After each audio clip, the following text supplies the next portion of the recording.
All right, welcome to Mass Media. Good afternoon. It is July 26th already. Wow, July 26th. You got to be kidding me, folks. Year is rolling by. Summer's rolling by. July 26th. Sunday afternoon, 12:14 p.m. on the Eastern United States. And we are ready to rock and roll today. All right, we got second show, two-part weekend, double weekend of Mazza Media, double dose of Mazza this weekend, and we talked about Turtle Boy yesterday. We're talking about the Gretchen Voss article today, so it's going to be more focused on this Karen Reed Gretchen Voss article inside the Karen Reed campaign.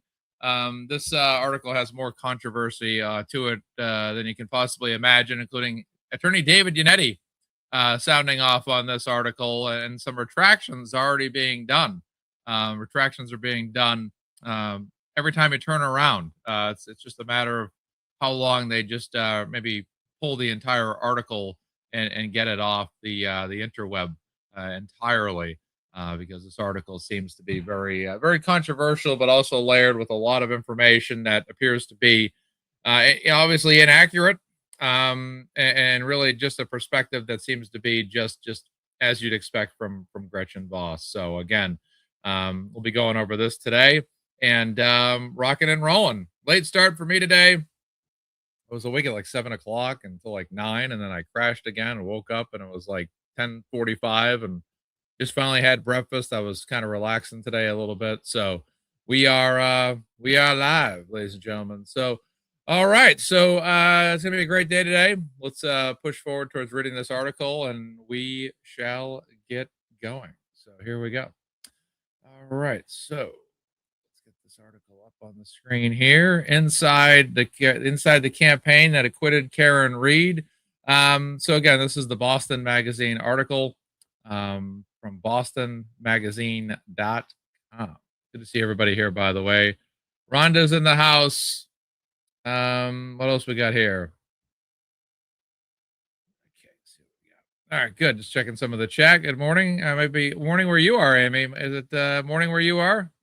I'll allow it. Good afternoon. Yeah, it might be more. It might be more. If you're in the central United States right now, it's 11:16. If you're on the West Coast, it's 9:16 in the morning right now.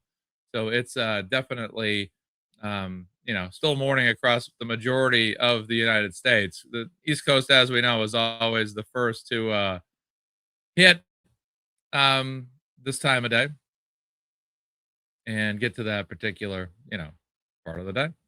All right, so we will continue here with this article. Let's go. Oh, West Coast Canada. Okay, West Coast Canada. All right, never knew that, Andrew. You're from West Coast Canada. I know you wear the Roll Tide hat, but didn't know you were from Canada. That's pretty cool. 12:16 p.m. where Rhonda is. Bristol, UK. Oh, it's probably gonna be about 6:17 in the evening over there. And working today at 4 o'clock. All right. Oh boy, yeah. Yep. That's good. Good morning from Louisiana. Hope you're doing well. Texas folks here this morning. All right, so it's a morning afternoon show. Might even be evening, depending on where you're located and where you're tuning in from. So fantastic stuff, ladies and gentlemen. All right, so inside the campaign that acquitted Karen Reed. For 3 years, the witnesses in the Karen Reed murder trial were harassed at their jobs, their homes, their children's sports games. It wasn't random. Again, hear this right off the bat, right in this header. For 3 years, the witnesses. So you already right off the bat, she's establishing her perspective, as you'd expect. The witnesses in the Karen Reed murder trial were harassed at their jobs, their homes, their children's sports games. It wasn't random. It wasn't a movement of true believers. It was a coordinated campaign against them, and now they're fighting back. So again, it's this whole like these people are the victims here, and that's what you see a lot. Is what you see a lot in society these days too is the spin of a spin, which is um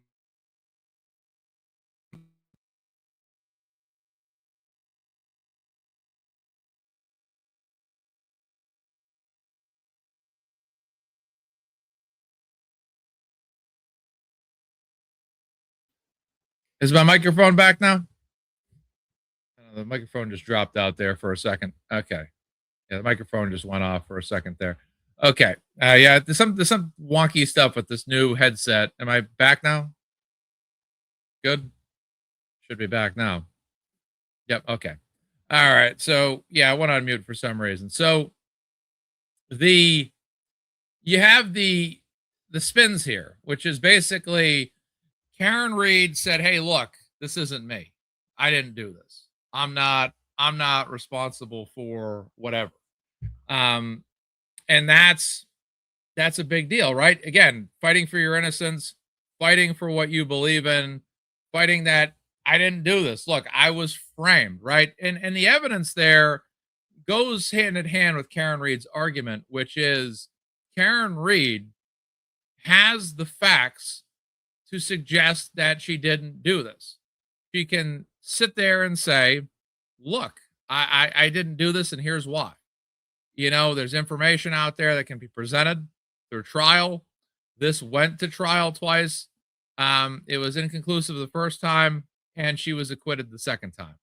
There's no question about that at all.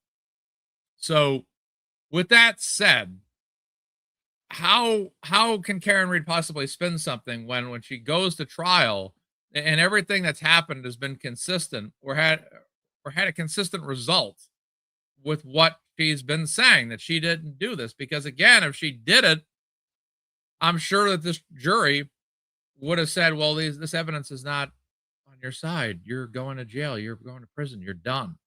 You murdered John O'Keefe with your vehicle.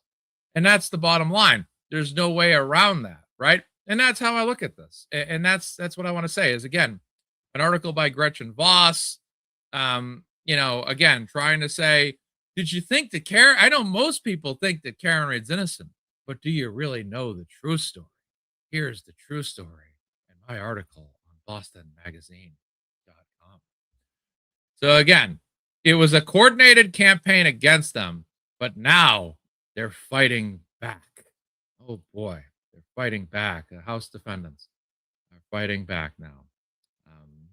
Some of these folks, as we've seen, whether it's the House defendants, whether it's some of the officers involved, getting them to actually appear for their depositions has been quite the chore, to be quite honest, in what we've seen.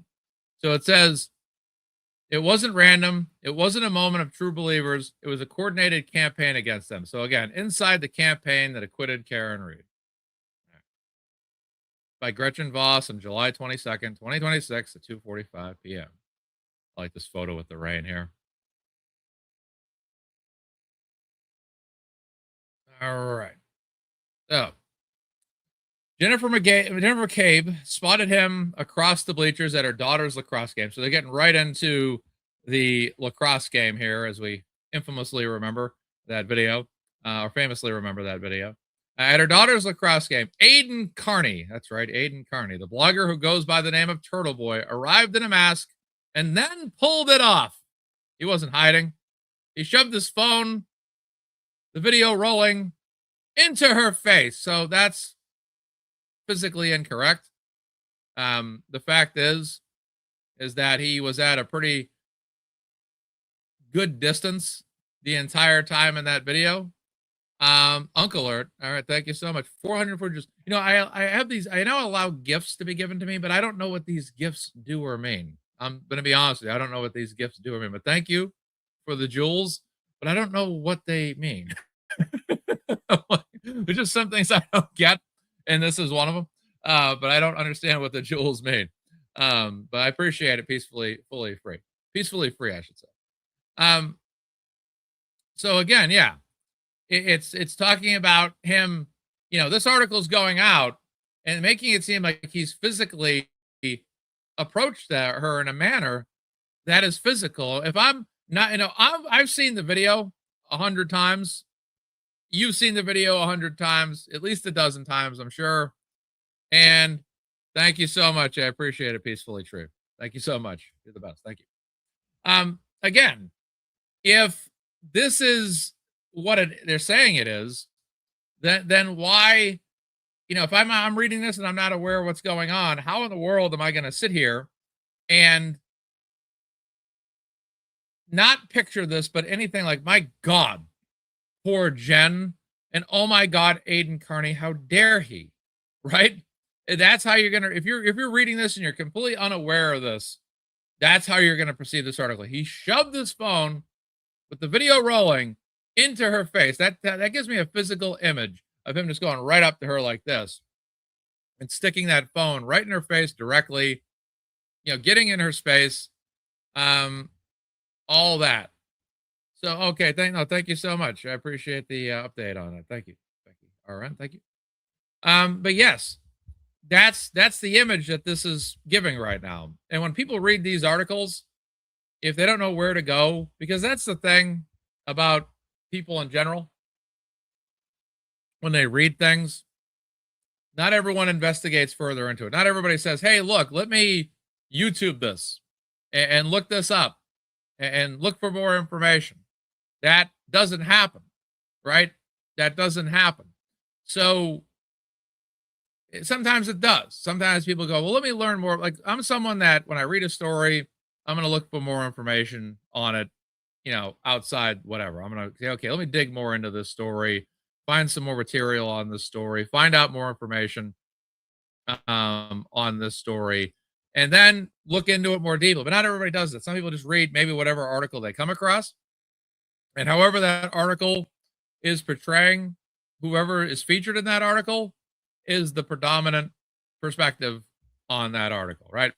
So again, this is making it seem like it's a pretty physical thing. He shoved the phone in her face, right? He shoved his phone into her face. Hey, Jen, are you worried about what's going to happen to your family when you go to jail? Now, again, Aiden was a pretty good distance away. And let's not forget, Matt McCabe was there. Matt McCabe was definitely in between Aiden and Jen the entire time. I was like, oh, you're so strong. That's fun, person. You're so strong. He was kind of like Austin Powers. Oh, there you are. You're right there. Oh, there you are, Turtle Boy. You're there. You're right there. That was kind of what Matt McCabe was doing. Oh, good to see you. You're so strong. He was kind of like that. Matt McCabe, of all the McAlberts, he always makes me laugh. I don't know. The guy he's just funny. I don't know. He just makes me laugh a little. Like you ever have like people you're not on the same side of, but there's always like that one person you're kind of like, I know, but the person just makes me laugh. The person, oh, there you are, you're there. It's just, I'm sorry, but that guy always just cracks me the fuck up. I'm sorry, but the guy just makes me laugh a little bit. I know I shouldn't, but it's just funny. But again, he was there. He was bodyguarding her. In fact, it was pretty evident that Aiden was getting, he's like, whoa. It was a little bit of posturing there between Matt and Aiden during that matter. And slapping at the comments right now. Oh, you're so strong. Yeah. But yeah, they had their little altercation, Aiden and Matt, and like I said, it obviously Aiden wasn't physically shoving a phone in Jen's face during that video, and those are just the facts. All right, exactly. He was far away from her. He kept a maintained distance at all times. All of that. He said, "Quote: Hey Jen, are you worried about what's going to happen to your family when you go to jail?" She looked straight ahead from under her baseball cap, trying to ignore him, trying to disappear as other parents gawked. Quote, Jen, did you think you could outsmart Karen Reed? Yes or no? And we do recall in that video, Jen had kind of a smirk or a smile on her face. And eventually her family member put an umbrella up over her to shield her. School officials eventually moved in. I'm staff here. You're filming, girls? I'm staff here. That guy was there. School officials eventually moved in and escorted Carney from the stadium in Billerica. But it didn't go quietly. Cop killers, that's what they are. They're cop killers, he hollered as they walked him out. All right. So the cop he was referring to was John O'Keefe, a Boston police officer found dead in the snow in Canton on the morning of January 29th, 2022. He had last been seen alive earlier that night after drinking at 2 local bars when he got into Reed's Lexus SUV with her during a nor'easter. After Reed was indicted for manslaughter, I'm just gonna check my audio here. After Reed was indicted for manslaughter and then second-degree murder in 2022, she maintained her innocence, claiming that the people inside the house where she dropped O'Keefe off, Brian Albert, his nephew Colin, and O'Keefe's close friend McCabe, were the ones responsible for his death. So, right. I mean, because Karen Reed didn't believe she did it. You know, Karen Reed believed that she was innocent, because if Karen Reed didn't do it, then, you know, she's not going to say, well, I know I didn't do it, but, because they said I did it, usually I would say in this situation, I'm playing a role of Karen Reed here. Usually 9 times out of 10, 100 times out of 100, if people said I committed a crime or committed murder, I would say, no, I didn't do it. But you know what? Because everybody here is saying I did it, I'm just going to, yeah, I did it. I'm guilty. Send me to prison. Ruin my life. Just ruin my life. Send me to prison for the rest of my life. Whatever. It doesn't matter. They're right. I'm wrong. Why would you ever do that? Right. And now people that are guilty sometimes say they're innocent, but there's people that are innocent that will always say they're innocent because they are innocent. They're going to fight this thing as far as they possibly could. And again, the evidence has always been on Karen Reed's side. Because as we know, when you look at John O'Keefe's body, it doesn't line up with what happened according to what the officers said, especially when you have Sallyport footage that came out recently and you see the right taillight, I don't know, intact still before it enters Sallyport. Wild stuff. It's wild stuff. All right. So she maintained her innocence, claiming that the people inside the house where she dropped O'Keefe off, Brian Albert, Colin, Jen, were the ones responsible for his death. She argued they were able to cover it up thanks to a conspiracy. Well, it wouldn't be a conspiracy. It would be a cover-up. Thanks to a cover-up involving dozens of people, including officials from the Norfolk County District Attorney's Office, the Massachusetts State Police, Canton Police, first responders, and expert witnesses. Let me ask the following question. Does Michael Proctor still have a job? Does Sergeant Good still have a job? Does Brian Tully still work for the Massachusetts State Police Department? These are the questions that I have. Why in the world would, all these people would be employed today? Why is Yuri Buchanan rehomed? These officers, why is Helena Rafferty no longer chief of police in Canton? Why has the select board in Canton been completely, almost entirely renewed with new faces and new seats? Why has there been so much change since this story began? And if Karen Reed was wrong, and if Karen Reed was guilty, I'm willing to bet that none of these things would have happened. It would have been, she's guilty. None of these officers reaped any consequences of their actions. And it is still my theory to this day that Michael Proctor was the middleman between Norfolk County and the House defendants, and they cut it right in the middle, and they got him out of there and shut him down because they just said, let's basically he became the patsy.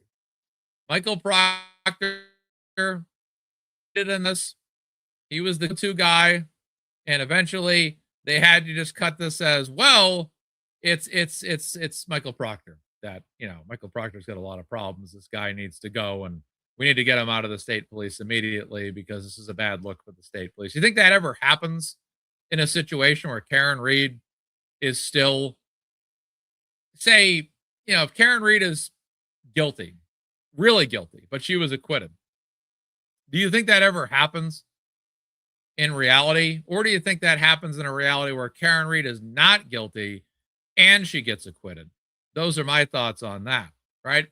I just don't find it very, and then you see, information being exchanged between Sergeant Good and Michael Proctor. There's a lot of communications there.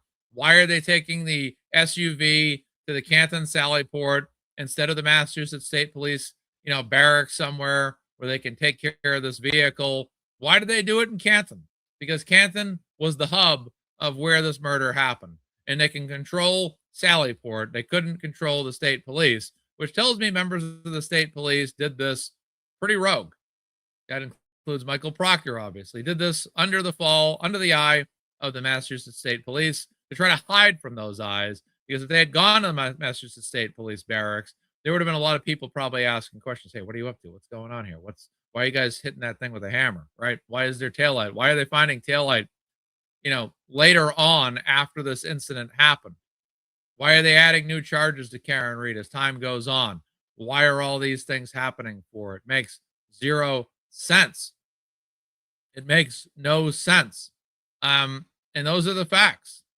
And that's what it all boils down to. This was suspicious as hell. It's always been suspicious as hell. And I can't imagine that if Karen Read was truly guilty, this all would have gone down this way. I wholeheartedly doubt it. So, again, she argued they were able to cover it up, right? Thanks to a conspiracy. I'd say cover up involving, they were able to cover it up thanks to a cover up, I would say, involving dozens of people, including Norfolk County DA's office, Massachusetts State Police, Canton Police, first responders, and expert. I think there were people that were highly connected here. And someone would say, well, how could all these people be possibly involved in this thing? Why would so many people care? Because I think people did a favor for somebody, and they did a favor for that person, and they did a favor for that person. It was a one-to-one favor. Every single person involved called in a favor from somebody else who was able to get a favor from that next person. And I think that's how this happened. I think that's exactly how this went down. A favor for a favor for a favor for a favor. And I think that Michael Morris is like, okay, I see what's happening, blah, blah, blah, blah, blah. We protect our own, we protect our cops, and, whatever. And plus, we've already gone too deep. I think they realized they might even have realized they went too deep, right? They went too far.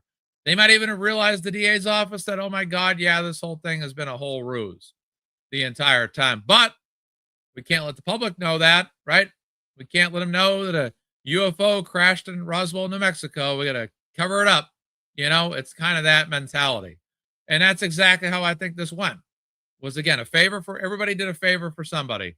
And that's how more and more people became involved. It was one-to-one, one-to-one, one-to-one, one-to-one. Hey, let's get Proctor involved. Proctor calls in a favor. Hey, let's do this. Hey, Proctor gets in contact with whoever. They do this, and then they're all involved. And that's basically how it happened. But a lot of times they try to look at it like, oh yeah, 30 people conspired against Karen Read or were involved in this cover up. Oh yeah, sure. Yeah. 30 people just came together and decided to frame Karen Read. Sure. Yeah. Right. When you say it like that, actually, yeah, it does sound pretty farcical. It does. It sounds absolutely outrageous to anybody that doesn't look into or delve into the details of this case. But when you look at this piece by piece, and I don't mean taillight pieces, because there are a lot of them, people will look at it like, okay, these people knew these people, those people knew those people, these people work with those people, and it was just this ladder of involvement. And that's how it came to be. And that's exactly what it was. 100%. So she argued they were able to cover it up thanks to a conspiracy. I already went through this. Okay. Carney was the first to report this alternative theory. Oh, an alternative theory, right? Because again, whatever the police say, or whatever they say against, just like Kelsey Fitzsimmons, whatever the North Andover police say is fact. And Kelsey Fitzsimmons can't sit there and say, well, that's not true. Because the North Andover police said Kelsey pulled out a gun and tried to shoot Officer Noonan, and poor Officer Noonan had to shoot in self-defense. Nonsense. Absolute nonsense. So with this, once again, you look at the facts here, and it's like when is Karen Read? Karen Read has to go through trial to fight for her theory. So again, Carney was the first to report this alternative theory. Because again, if anybody's like me, you're going to try to look at everything from more than one perspective, more than one viewpoint. I did it, especially early on when I followed this case.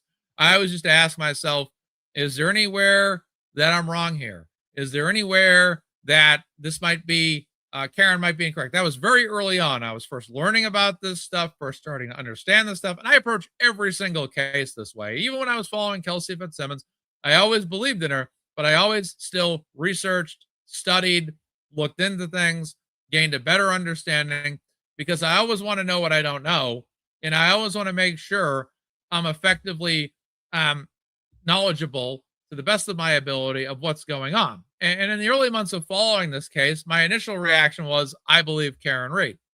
But I want to be deep rooted in my beliefs of why I support Karen Reed or defend Karen Reed. And every single time I continued my research, dug deeper, looked more into it, became more and more convinced of my belief in her innocence.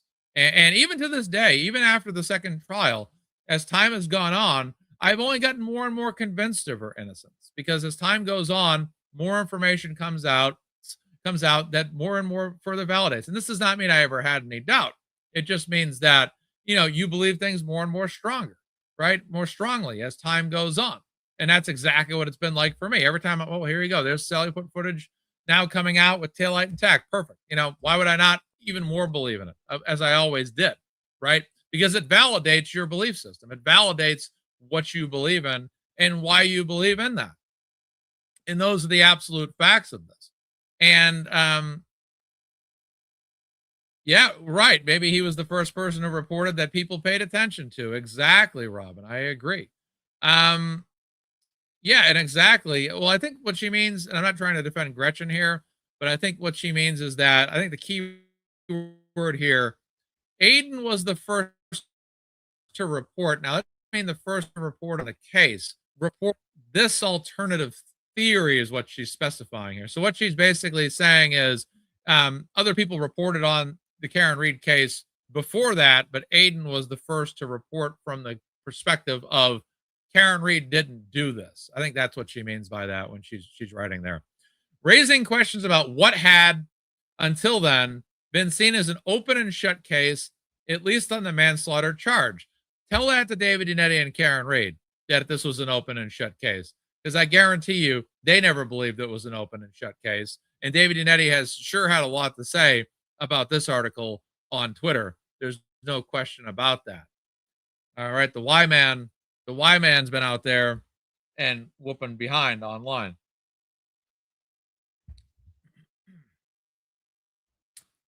Yeah. Some of these newspapers, I don't know what their issues are. All right, let's get to it here again. Next paragraph.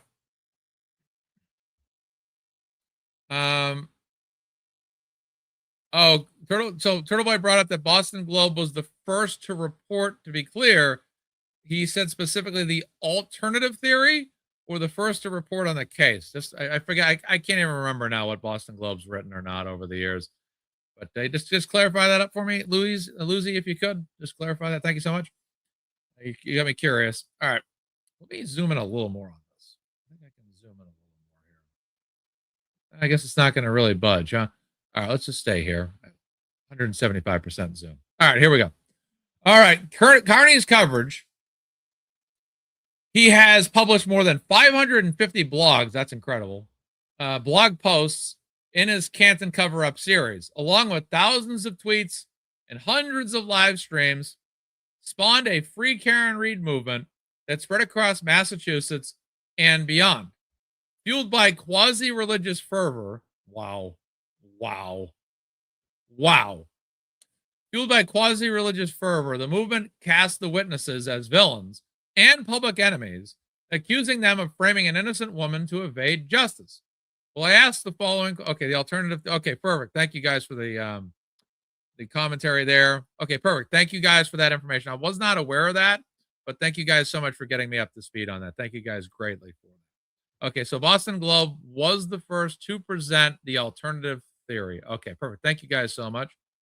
So that must have been actually, maybe I do remember that article now. I'm trying to recall. It's been so long.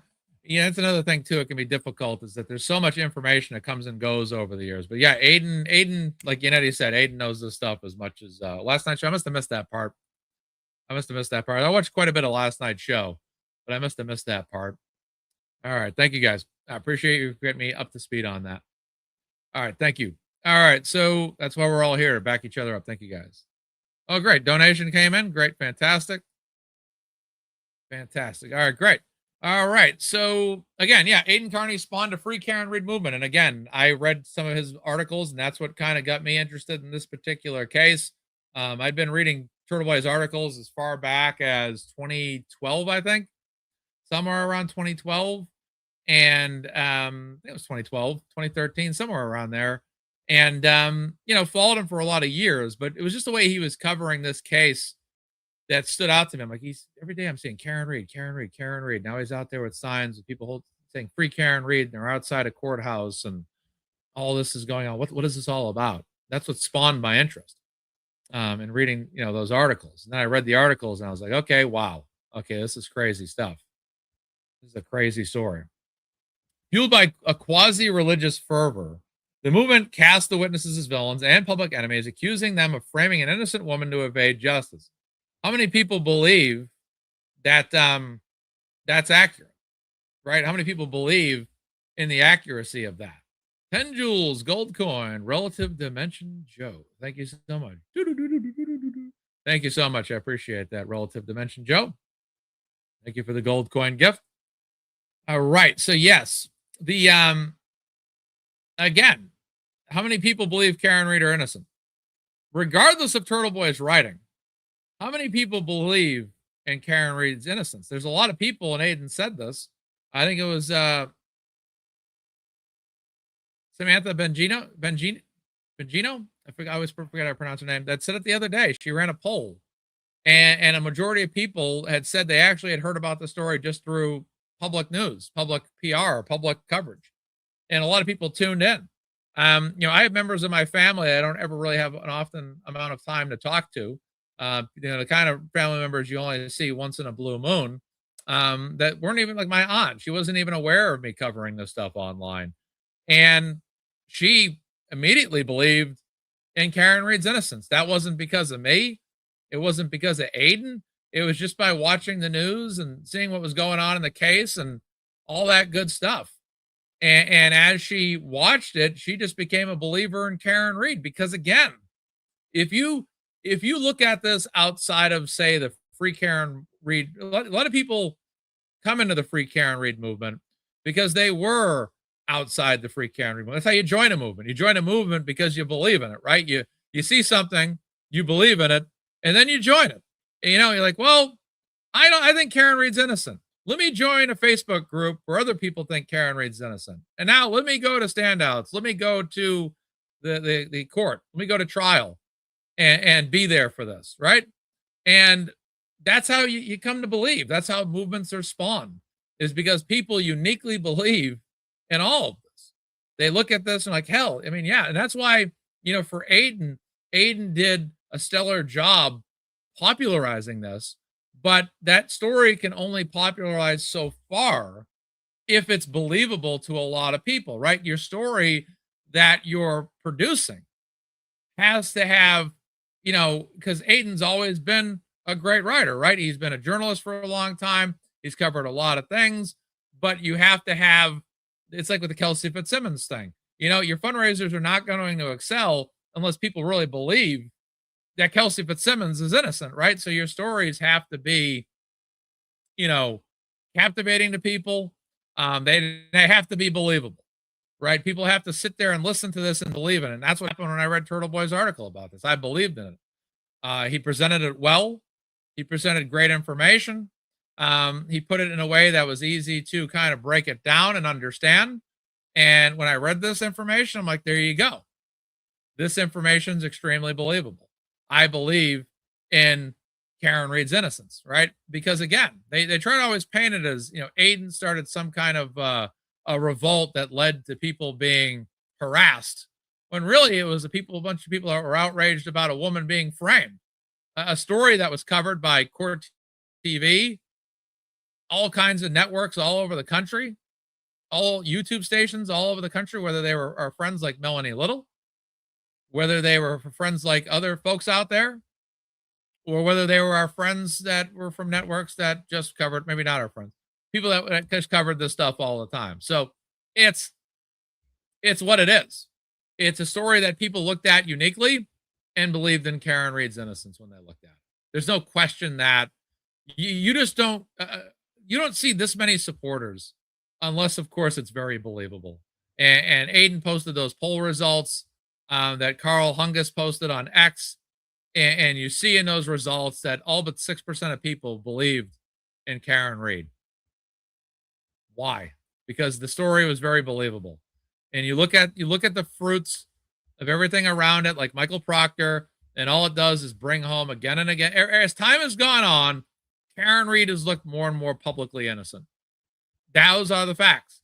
As time has gone on, Karen Read publicly has looked more and more innocent because every piece of information that comes out is in her favor. It's to her benefit. It's to Alan Jackson's benefit. It's to everybody on her defense team and her new attorneys now. It's to all their benefits. It's an absolute fact. Information comes out and it favors Karen Read every single time. All right. All right. So this is about the McAlberts. None of the witnesses were ever charged with a crime. So that, again, this is trying to make them out the same, untouchable in a sense, right? None of the witnesses I think she should say were ever charged with a crime. None of the witnesses were ever charged with a crime. None of the witnesses was ever charged with a crime. Might be a typo there, just my opinion. None of the witnesses was ever charged with a crime. No. None of the witnesses were ever charged with a crime. Talk to your editor. Okay. So here's the facts about that. Just because they weren't charged with a crime doesn't make Karen Read guilty and doesn't automatically make them innocent of the belief or the allegation that they may have been involved in this, right? So it says they were never charged with a crime. Okay. That doesn't matter. There's a lot of people that are, out there that are never charged with a crime, but there's suspicion that, take Lee Harvey Oswald. A lot of people think Lee Harvey Oswald didn't shoot John F. Kennedy. Somebody else probably did it, or another two shooters might have done it. And they were never charged with a crime. Does that mean that Lee Harvey Oswald did it? It's up for debate. The same thing here. This is up for debate. But you just can't come out and outright say they were never charged with a crime, right? But that therefore automatically makes them innocent, or at the very least, not able to be a suspect, right? If it's a game of Clue, like I said before, if I look at all the facts and I conclude that Karen Read didn't do this, okay? I say, okay, Karen Read has been cleared as a suspect. She didn't do it. When I look at all this stuff, I say Karen Read didn't do that. All right. I now have to start saying to myself and asking the obvious question. If Karen Read did not do this, then who did? Right? So that leads me to believe I would have to estimate, if I'm someone that's theorizing here, that something happened in 34 Fairview Road. Something went on in that house. There was a scuffle. There was a fight. There was an argument. People got involved. The dog got involved, whatever. There was a fight. Maybe John fell down the stairs and hit his head, was taken down by a dog. Something happened in that house. Now, I can't sit there and say, I think that person did it specifically, or this person did it specifically, or maybe these 3 or 4 people, or maybe this one person. I can't say that. I could definitely say a dog was involved, but I don't really know what happened inside that house. Nobody does. But the fact is when you look at this, it makes a lot more sense to me that John was killed inside the house than Karen Read ran him over with the vehicle in reverse. Those are the things that make a lot more sense to me. And again, I don't want to ever sit here and say, I think people are guilty of this or guilty of that. But when I analyze this information, I have no choice but to sit there and say, Karen Read didn't do this. You want to know something? A 12-person jury in 2025 agrees with me and agrees with us because they acquitted Karen Read. They got Karen Read out of there, not guilty. She's all set to go. Miss Read, you're free to go, because she didn't do it. They couldn't convict her. They tried for 2 years, 2 trials to convict her, and they couldn't do it because there wasn't any evidence there to suggest that she did it. Because they looked at this like, yeah, no, she didn't do this. You got to be kidding me. You're joking. You're joking. And that's it. And again, and I've said this before on this show, and I'll say it again right now. If I've been completely wrong about my theory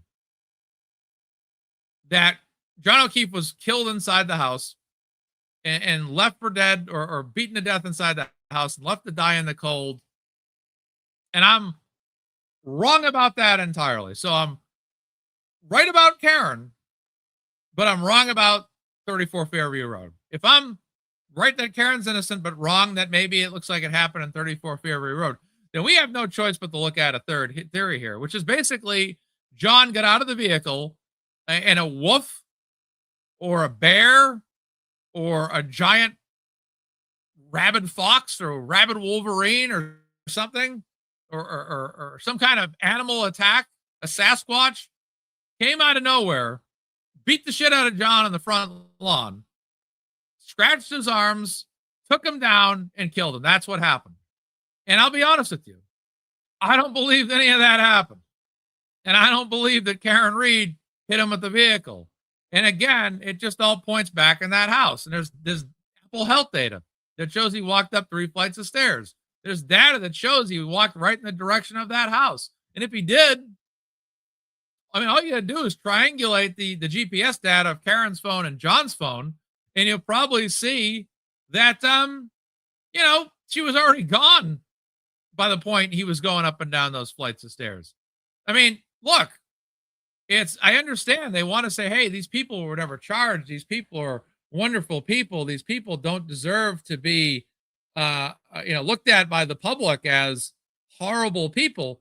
But you sit there and you look at the information and you say, look, again, being a person that wants to be fair to everybody, I'm sorry, but when I look at the stuff, I'm left with no other choice. I don't know how else to look at this. Again, I try to be as fair and honest, as impartial as I possibly can.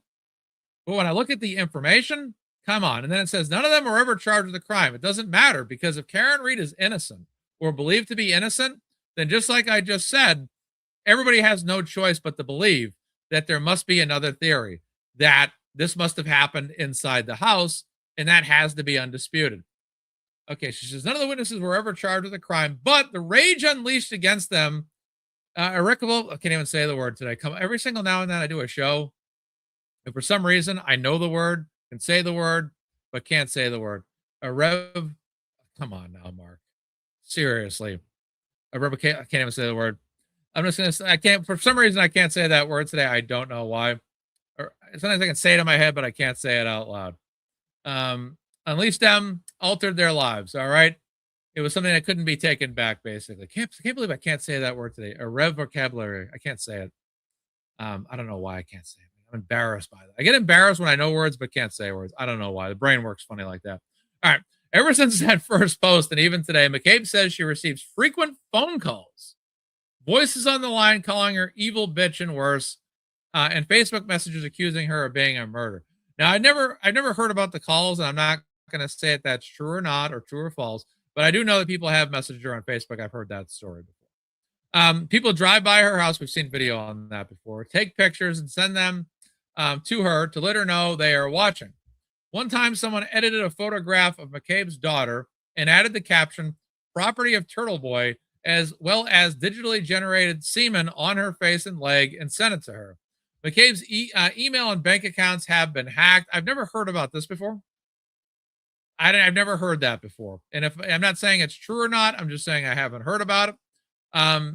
People wore t-shirts and hoodies with their picture, which at one point were the hottest selling items in Turtle Boy's website merch store. Similar harassment also played out for other witnesses. So again, they're ultimately saying it's harassment across the board in every situation. I don't know what here actually happened or didn't. Some of these things they're saying, but some of these stories I don't even recall hearing, like this property of Turtle Boy photo, or the information, with the semen on it.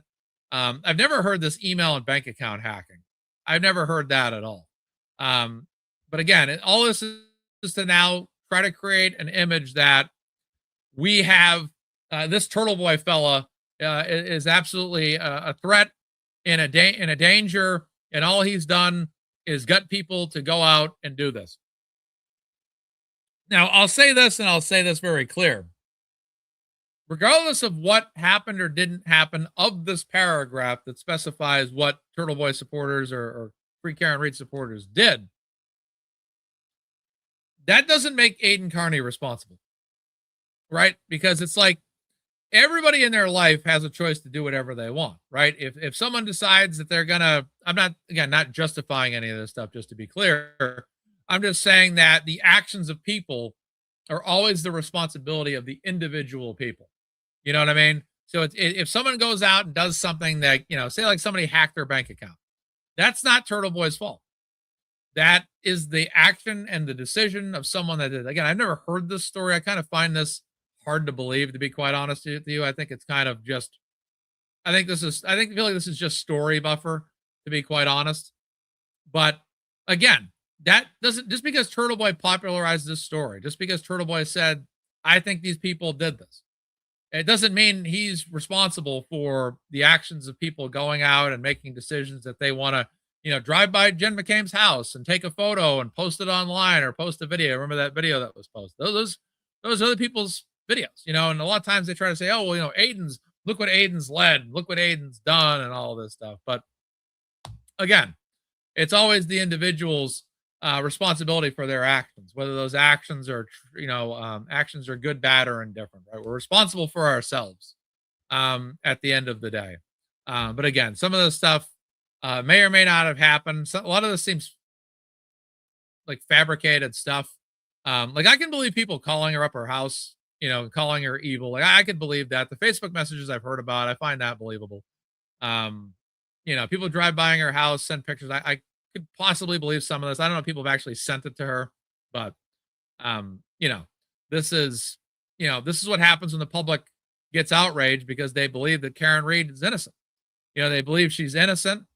They believe that she didn't do this, and they believe that these people framed her for this. And what else are they going to do? But again, people believing in Karen Read's innocence and acting in this particular manner, whether appropriate or not, is not the responsibility of Aidan Carney. It's not the responsibility of the movement. There are sometimes individuals out there that take actions, do things, and whatever. But again, it just seems to me like it's all meant to say Turtle Boy, Aidan Carney caused all this. Turtle Boy is bad. You know what I mean? And it just seems like it's an over villainization. And again, every time they accuse Karen Read of these things, it's really also an accusation against Karen Read because they want to make it seem like this is something that that she, kind of got him to do. You know what I mean?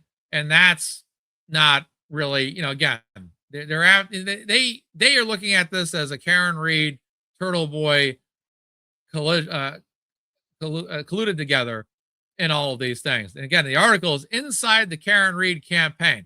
You know what I mean? So that's what they're looking at here. It's like this is inside Karen Read's campaign, and I haven't read this whole article yet, but it seems like that's the direction they're going to go in, with this article. So we'll see. Similar harassment played out for other witnesses. What few people know, though, is that the harassment of the witnesses and anyone who dared to question Read's defense, including this reporter. So again, now she's acting like, I supported, thank you for the jewels. I lost Lakota. Thank you so much. Thank you so much for that. Clock it, jewels there. I'm still learning what the jewels and the gold coin means and all that stuff with the gifts, but thank you. Again, now they're saying, now what they're saying is, again, here, what few people know, though, is that the harassment of the witnesses and anyone who dared to question Read's defense, including this reporter who has covered the case since its early days, was in fact orchestrated by Read herself and at times coordinated with her defense team, right? So basically what she's saying is I'm Gretchen Voss. I'm so wonderful. I'm a wonderful person. I believe that Karen Reed did this. And because I believe that Karen Reed did this, I've been singled out, or we've all been singled out. We've been attacked. We've been, chewed out and made fun of online. Poor us. Instead of just having some fucking spine about it all and just saying, look, here's the thing. When you're covering a case like this, or when you're on YouTube like I am, you have to expect that people out there are not going to like you. You have to expect that people are going to criticize you, okay? You're going to be criticized. You're going to be mocked. You're going to be made fun of. You're going to be ridiculed. You're going to be all that stuff, especially when you're a reporter, okay? People don't like what reporters say on certain subject matters, right? Sue O'Connell, we didn't like her opinions on a lot of things. I know there was no swearing, Mo. I know, Mo. I know I violated my own rule. I know. I'll send back some of the jewels here, I guess. Exactly. But that's the way it is. Like, that's the way it is online. Like, I've had people put me in memes. Like there was a Subway meme where they used to call me Jared Fogle. They tried to say, like, basically I was a PDF, and like I was a Karen Reed simp, and me and Karen Reed are like in the Subway image together. And then they took like a picture of me and like Kelsey Fitzsimmons and just made it look like I was just some ridiculous simp trying to get Kelsey's attention. Like that, people are going to make fun of you. You're going to be insulted. You're going to be mocked.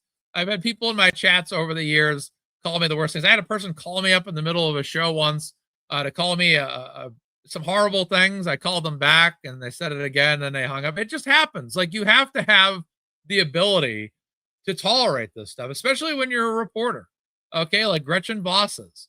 You can't sit there and say, oh, people said very mean things for me just because I believe in Karen Reed's guilt. Well, look, if you were a reporter that believed in Karen Reed's innocence, don't act like people would have been coming after you either. It goes both ways. It's a two-way street. This is what happens. These are the cold, hard facts of when you get in the Karen Reed Turtle Boy ring. Okay, when you get in this saga's ring, people are going to say a lot of crap. They're going to say some horrible stuff about you, stuff that's not even true, okay? And some of those memes they make about me and make fun of something. Sometimes I laugh because it's kind of funny. It's like, they think I look like Jared Fogle, and I don't. I don't look like Jared Fogle. I'm like, stop it. I'm like, how the hell do these people think I look like Jared Fogle when I don't? But then I stop and think, the people that think I look like Jared Fogle are also the people that think Karen Reed's innocent. And if that tells you anything about their ability to perceive and judge and assess a situation, it doesn't work. Like, you should look at me and say, Mazzamedia looks like maybe Jeff Goldblum. Maybe Mazzamedia looks like Ralph Macchio. Maybe Mazzamedia looks like Mark Ruffalo. Maybe Mazzamedia look like, I don't know, Andy Pettitte from the New York Yankees. I don't know. But I do not look like Jared Fogle. And if you think I look like Jared Fogle, then you're obviously not someone that can really be entrusted with believing and assessing the Karen Reed situation. That's always been my conclusion of this entire thing. So those are just my thoughts. But yeah, you're going to get made fun of.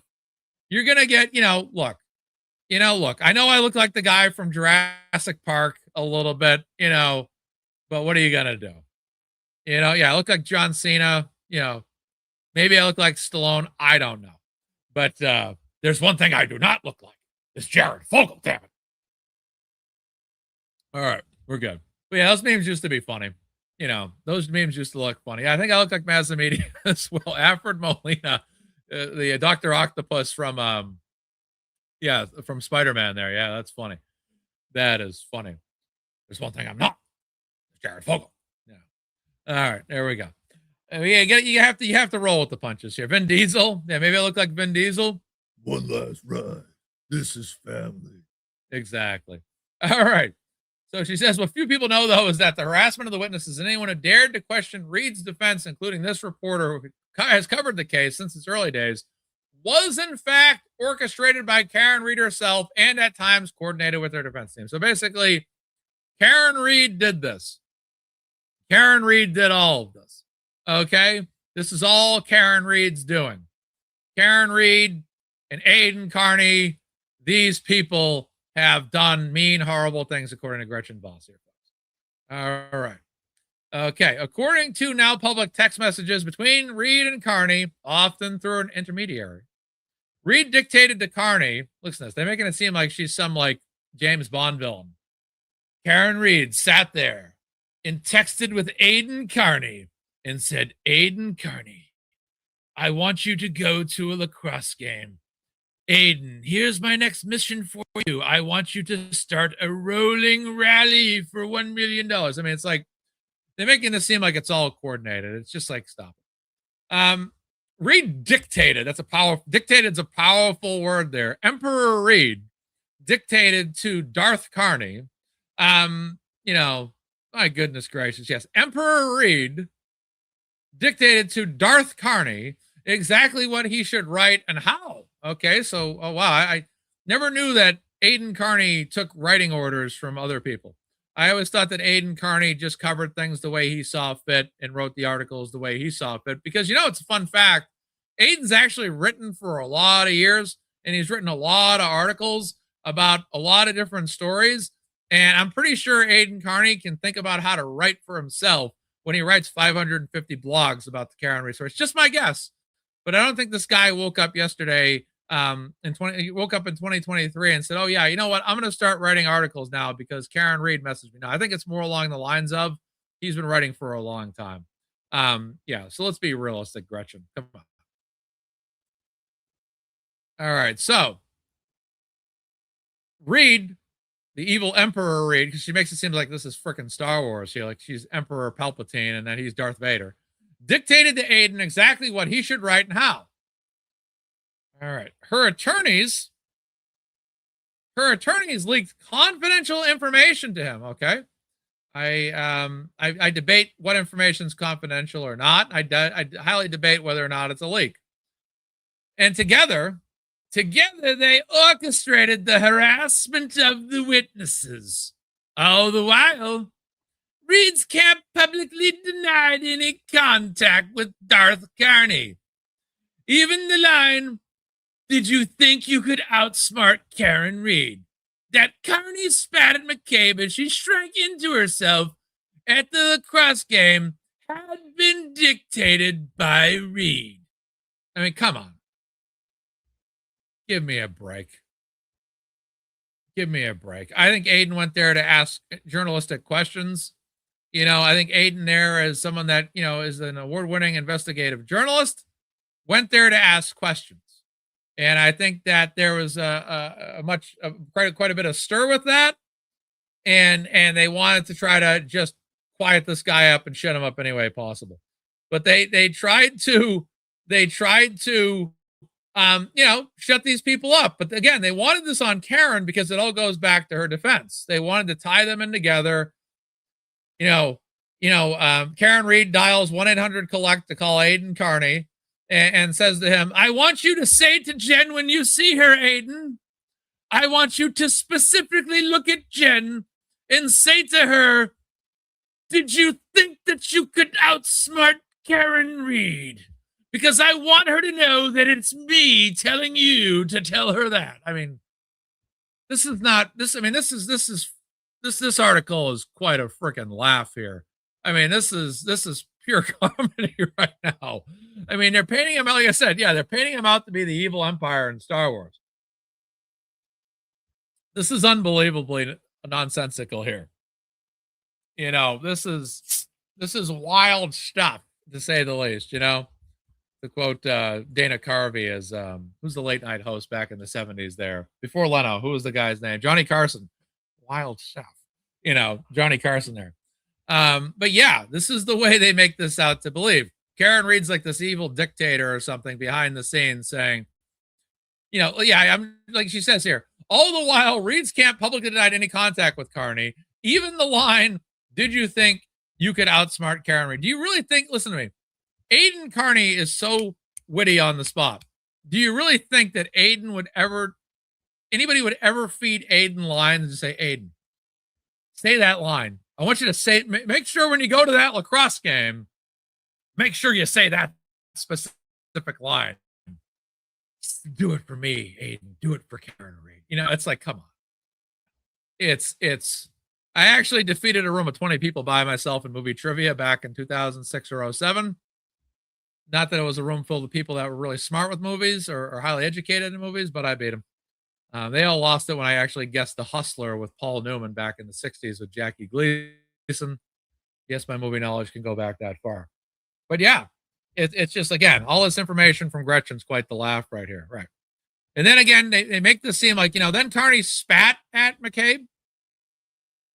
That Carney spat this line at McCabe as she shrank into herself with the cross game had been dictated by Reed. Okay. Equally troubling, it seems that Reed's legal team, make sure I'm zoomed in here. Equally troubling, it seems that Reed's legal team brought their case to the U.S. Attorney's Office for the District of Massachusetts. A federal inquiry into the handling of the police investigation into the O'Keefe's death followed, right? This federal investigation, which departed from standard investigative practices in ways that legal experts have questioned, resulted in Reed's defense team gaining access to evidence they might not have otherwise obtained, including lead state police investigators Michael Proctor's personal text messages. Well, you know what? I don't blame in any way, shape, or form Karen Reed's defense team doing everything they can and do to try to get as much information as possible. Why not? The federal investigation ultimately went nowhere, but its mere existence lent legitimacy to Carney's accusations, gave much of the public the impression that the witnesses might be perpetrators of the crime, and quite possibly affected the outcome of the trial itself. Meanwhile, instead of protecting witnesses to a crime, the feds left them hanging out to dry as the harassment, fueled by public knowledge of the federal investigation itself, continued to upend their lives. So basically, she's blaming the feds for this.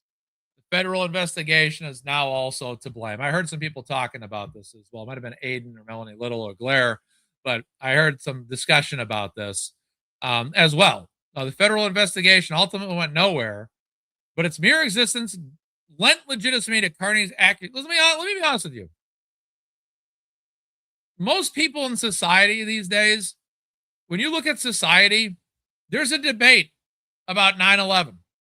There's a debate about the moon landing. There's a debate about the John F. Kennedy assassination. There's even a debate about whether the earth is round or whether the earth is flat. Okay. There's a debate about whether aliens exist or not. Okay. A lot of things are up for debate. So why would this case be any different? The O.J. Simpson case was debated, right? O.J. Simpson was accused of it. He was acquitted. Many people had their differences of opinion as it pertained to O.J. Simpson, right? It's just what you have to say.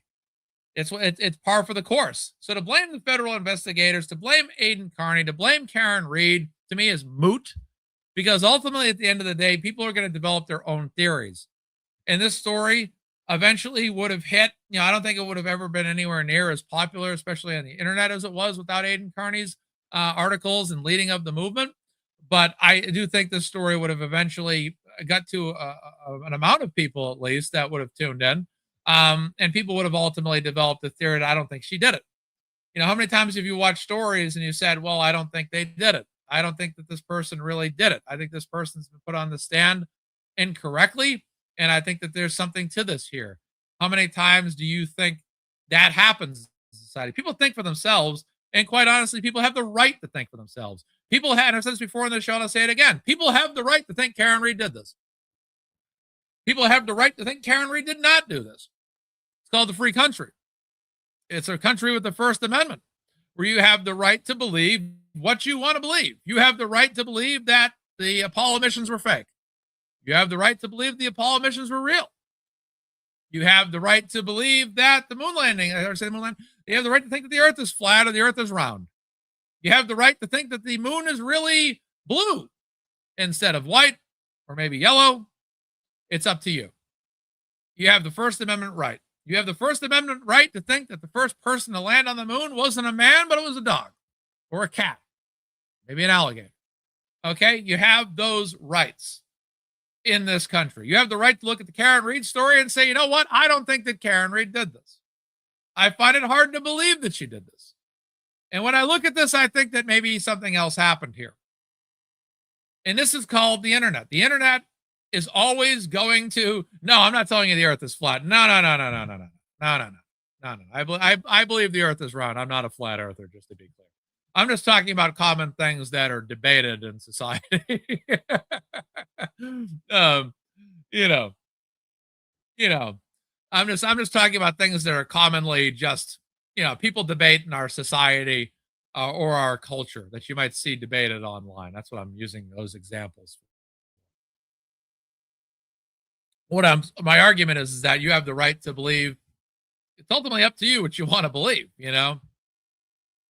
And she's kind of complaining here that people have the right. She's saying here that the feds are responsible for whatever people think, right? The existence of that federal investigation, the mere existence, lent legitimacy to Carney's accusations, right? Gave much of the public the impression that the witnesses might be perpetrators of the crime and quite possibly affected the outcome of the trial itself. I don't think that affected the trial itself. I think that the facts of the case are the facts of the case, and I don't think that Karen Reed would have ever been convicted. Okay. Meanwhile, and she says this, meanwhile, instead of protecting witnesses to a crime, I don't think the feds actually have that obligation to protect anybody when they conduct an investigation. The feds left them hanging out to dry. Again, I don't think they're obligated. As harassment fueled by public knowledge of the federal investigation itself continued to upend their lives. Again, she's trying to minimize it as it's just the federal investigation is just some stupid thing that went nowhere. And then all it did was make people think that maybe there's more to the story or whatever. You know what I mean? But that's Baker Raid's in the house. All right, Baker folks are here. Steve Frenner's in the house. What's going on, my man? Joy, what's going on? Good to see you. I get to see a lot of good people here. Yep, all that good stuff. Right. Exactly. All right, good to see all the folks dropping by. Thank you guys. Yeah, it's just, again, you look at this information, it's like at the end of the day, people are going to look at this case organically. It's not, here's the thing. Karen Reed and Aidan Carney can't convince me of Karen Reed's innocence unless the information they have presented I find credible and believable, right? And that's what happened. I looked at Karen's argument. I looked at Aidan's articles. I listened to several other shows, and I believe in Karen Reed's innocence. I look at this information, and that's the thing too. Let's not act like the prosecution in two trials Adam Lally and Hank Brennan didn't have the opportunity to get up there during both trials and make a case. They had an opportunity in two trials to get up there and make a case before the defense, before Judge Cannone, before the media, before the jury, before God, before you and I, before everybody, and make a case as to why Karen Reed was guilty. To prove why Karen Reed was guilty unequivocally. And they were unable to do that. They were unable to prove before a jury beyond a reasonable doubt. And again, there's a reason why there has to be proof beyond a reasonable doubt. Because if there's any level of doubt that she didn't do it, then that's enough to suggest that she didn't. Because we want absolution. If someone has to go to prison, if they absolutely did something. And that's the bottom line. Absolutely the bottom line on all this. That's the bottom line. If there's not absolute proof, then it didn't happen. Those are the facts. Some people say, oh, well, just because proof beyond a reasonable doubt, even though there might be reasonable doubt, that doesn't mean she didn't do it. No, she did not do it. Because if she did do it, you'd have all the proof in the world. I'm sure ring camera footage would have surfaced. I'm sure all that stuff would have surfaced. They would have had all that information out there and said, there you go. And I would have looked at it and said, damn, yeah, there's video footage of her backing up another guy and hitting him. And I've said that before.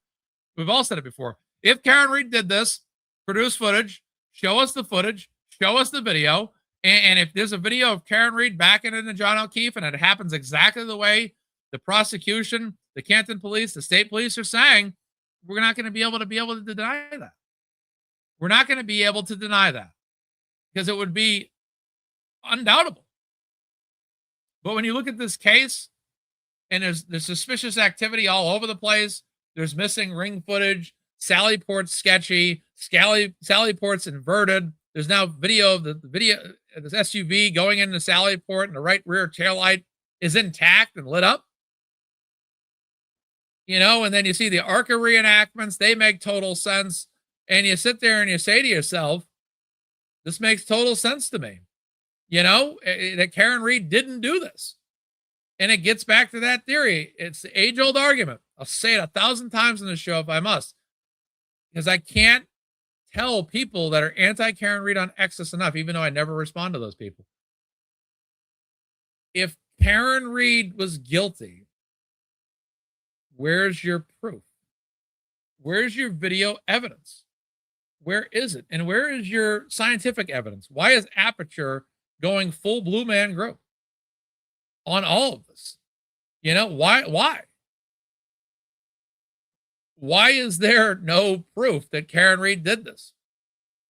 And then why is the defense, you know, Dr. Marie Russell, all these other experts that they brought up, La Posada, you know, able to get up there and absolutely dispel everything the prosecution throws at him? Let's not pretend. Look, Adam Lally was a far below average prosecutor. I would say I'm gonna cite Mark Betterow on this because I know I might get some backlash. But regardless of what you think, Hank Brennan is pretty good at his job. And I know we don't like him, but it's like me and Mark have agreed on this before. We think that Hank Brennan is fundamentally good at his job, meaning he's someone that's he has at least a credible reputation to some degree of being somebody that has some kind of talent and ability to do that job. Otherwise, they wouldn't have hired him, right? However, Hank Brennan, having who the county perceived to have the abilities to do this, couldn't win the case with the facts because the facts were fully against the Commonwealth. All the fact, it doesn't matter. Let's just say Hank Brennan, let's just say on a scale of 1 to 10, wherever you grade him, I want you to add 5 points to that. If you think he's at 8, he's a 13. If you think he's a 2, he's a 7, right? Just give him 5 more points to whoever was better than Hank Brennan that would have taken on this prosecution. They would have still lost because at the end of the day, no matter who you are, it's a losing case. It's like Betterow said, it's dead on arrival. It's always been dead on arrival. And Brennan, regardless of whether or not you thought he was bad, good, or indifferent, and even if you said, hey, let's give him a little bit more credit than what you think, it's a losing hand every single time. You can't win a hand in poker if you had bad cards. And that's one thing that Karen and her defense team always had were the facts. That prosecution could never gather in any trial any information that could convince me, you, or the jury that Karen Read was guilty. And they were hung up probably in the first trial on those DUI charges, right? And then the second trial, they had the verdict slipped a lot more organized, and they were able to get that done. And they were able to have this organized. And this thing was concise. And that jury went in that room. They deliberated. Karen Read's acquitted. She's on the front steps. Whole basic street is turned into a quad, basically, of people celebrating with pink shirts, cheering. Karen Read is free. And Karen Read gets to go home. Big victory that day. Massive victory that day. The best day in this whole saga, right? And that's because, again, the facts were not on the prosecution's side. The facts are not on anybody that's come against Karen Read's side. That's because Karen Read has always been factually innocent. And if you get any experts of credibility, they're going to tell you the same thing. Whoever they found, whoever that lady is, I forget her name now, that Auntie Deb likes to make fun of there. The lady that always interrupts people and corrects them. I forget her name now. She was the Cellbrite lady. Whatever, I can't remember her name anymore. But her, you know, she got up there and they find people like her that just get up there and tell them what they want them to say. And it's just nonsense. But back to the article. What, if anything? Who, if anyone? Where, if anyone? Yeah, Hyde. Jessica Hyde. Yeah. Thank you. Sometimes I just need that little spark in my brain. Thank you, Nunya. Nunya Shabusiness. All right. So now after a year after Read was acquitted of killing O'Keefe, the witnesses who continue to suffer harassment are taking matters into their own hands. We're not gonna take it. We're not gonna take it. We're not gonna take it anymore. All right, that's enough of them as a jukebox. All right. So again, they're trying to make them, they're not gonna, that's kind of the, in my opinion, their PR campaign as well is even like I even think suing the civil suit against Karen and Aiden was done to try to, offset Karen's civil suit against them. I think they're trying to just present themselves in a way that's publicly favorable. And I think that's what this article has a lot to do with this too. Now a little over a year after Reed was acquitted of killing O'Keefe, the witnesses who continue to suffer harassment are taking matters into their own hands. They have secured legal representation from famed Sandy Hook lawyer Chris Matei, who took down Alex Jones and won the largest defamation verdict in U.S. history, and are suing Reed and Carney, that's Emperor Reed and Darth Carney, for defamation.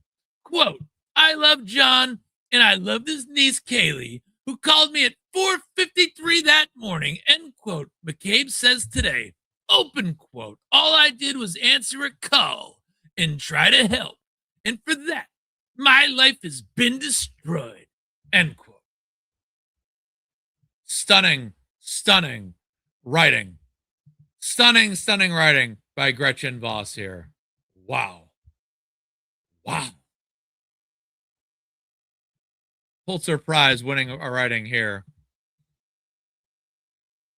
Oh my goodness. They've secured the Sandy Hook lawyer because they're so super serial about taking Karen Reed and Aiden Carney down for defamation. And they got to show a picture of Aiden. There he is. There's the man that's responsible for all this happening. What's happened to these witnesses, Aiden Carney?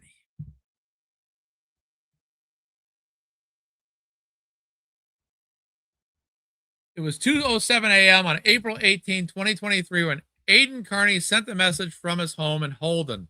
He had been typing feverishly, working on his initial blog post about the murder of John O'Keefe. Now he attached it to a message for an intermediary between him and Reed. Quote, read it over. Quote, change exonerating to exonerate at the end of the first paragraph. Right?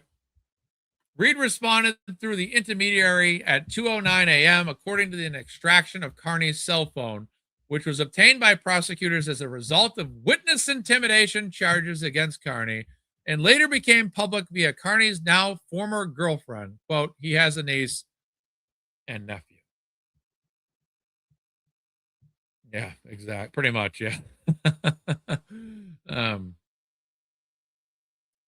All right. Yeah. Yeah. So, I mean, yeah, there is information, obviously, that Reed and Carney did have back and forth communication. Obviously, Aiden had, it's like anything. Aiden Carney, as an independent journalist, as any journalist would, has the right to talk with the people that they're writing about, right? Gretchen Voss, didn't she recently talk to Karen Reed before she wrote this article? Isn't that what happened? Am I wrong about that? Correct me if I'm wrong. But don't people that write articles usually interview people? Don't they usually speak with people? Don't they usually get out there and say, hey, Karen, I'm going to be writing about you. Is there any information you could maybe hand me for my article so I can get this information out there? Yeah. So, yeah, if Karen Reed wanted to have her story told through Aiden Carney, yeah, I mean, she had to get her voice out there somehow. But that doesn't mean that they colluded together to quote unquote harass witnesses, quote unquote intimidate witnesses, quote unquote do any of that. That doesn't mean that they did that at all. It simply means that Karen Reed wanted her story told. You got to remember, the whole public was being told that Karen Reed murdered John O'Keefe, that Karen Reed drove a vehicle in reverse to hit John O'Keefe. There's no question about the fact that Karen Reed publicly, there was a campaign against her, because you mean to tell me all those people can get together? whether they're witnesses, whether they're police, whether they're ever, and tell their side of the story. I think she said, I hit him, I hit him, I hit him.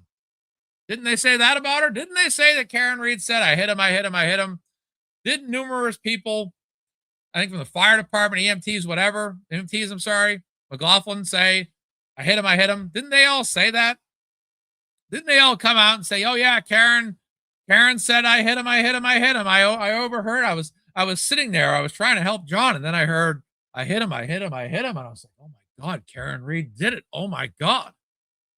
But yet I didn't tell anybody. I just sat there with the information and didn't tell a soul. Come on. Come on. And that's the other part of this that makes me just laugh a little bit is yeah, that's right. They did initially release WBZ did say that there had been a video of the accident. That is correct, Sheila P76. That's correct. WBZ released that. There is footage of the accident. Then it just maybe that tells me it existed, but then it magically disappeared. That's what that tells me. The other Mary B is in the house. What's going on? But yeah, that's another thing about this whole situation is, right. Why didn't the police? Yeah, the police didn't arrest a drunk woman on the spot. That's a great point. Why not? Why not? Why not do that? But again, Karen Reed has the right because again, publicly everybody's saying she did it. That's not affecting her. They're complaining about, oh, well, the witnesses, people said this about the witnesses publicly. This harmed their life. What, Karen Reed's life wasn't harmed by all of this? Because a lot of people believe that Karen Reed didn't say, I hit him, I hit him. She said, did I hit him? Could I hit him? If that's misconstrued and her life is affected by that, again, whose life has really been affected here? John O'Keefe's life has been affected because he's been murdered. What about Karen Reed? What about Karen Reed having the cops at her house and being arrested and asking the officer, are you all in on this joke? What about the fact that it took days to uncover who may have done this? And yet it all went outside the house when yet it was believed that Google searches occurred at 2:27 a.m. in the morning. And I have to believe, regardless of what others may say in court, that 2:27 a.m. Google search did in fact happen because it's documented on that Cellbrite. You see it on the slip, 2:27 a.m. Oh, but that wasn't done at that time. Hoss Long to die in cold didn't happen at that time. Well, no, because that window had already been open when she went to go open the window to search again later in the day. It was an error that occurred. Yeah. So Karen Reed has the right to defend herself. Karen Reed has the right to, if she wants to speak, she has the right to, what was it, the 2020 interview she did in 2025, 2024, it was 2024. She did that interview. She's done a few public interviews, one or two of them at least, spoken, I think, ABC or 2020, whatever it was. She has the right. I'm a sicko scumbag. Well, thank you so much, Ratio Blackstones, for your comment that I'm a sicko scumbag. Greatly appreciate it. I hope that God blesses you with peace in your life and that you get everything that you ever wanted in your life. God bless you, sir. Thank you. Or ma'am, I'm sorry. God bless you. Thank you. I thank you for your comment that I'm a sicko scumbag. Appreciate that. But again, these people all out there have a right to, everyone has a right to be upset that people are saying things they don't believe about. But Karen Reed was suffering, basically put in a situation where she was meant to believe that she was guilty until innocent. Excuse me. Yeah, guilty until proven innocent instead of innocent until proven guilty. And I don't think that was fair. Because let's not forget, Karen Reed suffered reputational harm throughout all of this as well. Did Karen Reed lose her job as a college professor because of this? Yes, she did. Karen Reed lost her job because of this. Karen Reed has not worked since because of this. So let's not act like Karen Reed hasn't suffered through all of this as well, only to get acquitted. So Karen Reed has suffered quite a bit. And that college getting rid of her, I understand colleges or schools or jobs will do that to people. They'll get you out of there, if you're suspected of something like that, because they don't want it. They don't want it tied. They don't want it tied. Unreal. unbleeping real. Because again, Karen Read suffered reputational harm. You know, people go out there and say, hey, Karen did this, or they testify she did, whatever they say. The public generally thinks that she did this. That's a nightmare for her. That's a nightmare for her. So Karen Read had to fight back. She had to get some kind of public narrative in her favor because the public narrative wasn't really in her favor. You know, other than maybe Ted Daniel, who's done very, very good reporting on the Karen Read case, all that reporting was very neutral or presenting it as, you know, Karen Read, who has been accused of the murder of her boyfriend, John O'Keefe, will be at a hearing later today. Like that's the most favorable PR she was getting, you know, from the local news media. That's it. The most notable coverage, I should say, not PR, from the local news media. That's the nuts and bolts of it all. That's the most that she was getting. She wasn't getting national media attention or local media attention saying, you know, we don't think Karen Read did this. We don't think Karen Read did this. There was none of that. But Karen Read has the right, if she wants to talk to the, I mean, she can interview with the news anytime she wants. It doesn't matter if it's an independent journalist like Aidan Carney. It doesn't matter if it's a national news media outlet that did, I think, 2020. She has the right to talk about it as her lawyers allow her to do so. We'll continue on here. All right. So, quote, changing exonerating to exonerate at end of first paragraph. He responded through the intermediary at 2:09 a.m. According to an extraction of Carney's cell phone, which was obtained by prosecutors as a result of witness intimidation charges against Carney, and later became public via Carney's now former niece and nephew. Thank you, Carney. Last night too that are inaccurate about this article. So that's going on quite a bit as well right now. There's a lot of retractions. Some of these I might miss. I don't know which ones. Aiden may know. Aiden obviously knows a lot more about this than I do. Thank you, replied Carney. Keep them coming and I'll live edit. At 2:14 a.m., Read sent another note through the intermediary. Kerry Roberts repeated the same story as Jen. Now, that's a big statement right there because that's apparently, you know, obviously what happened. The same story was being said. She kept sending edits until 3:06 a.m. when she was satisfied.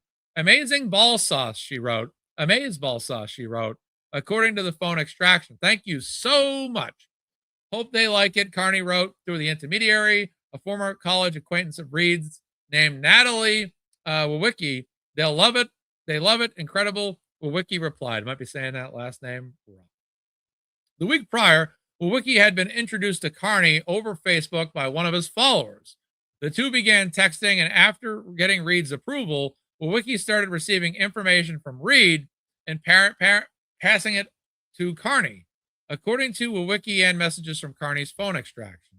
There was other information Reed wanted to make sure Carney had. Quote, she started sending me pictures of Jen McCabe, Colin's battered knuckles, all the different Alberts, and just who's who, end quote. Wawicki, who now regrets her support of Reed, told me.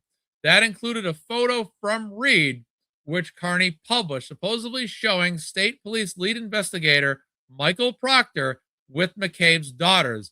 In fact, they were not McCabe's daughters. That's that I think Aiden contested, if I'm not mistaken.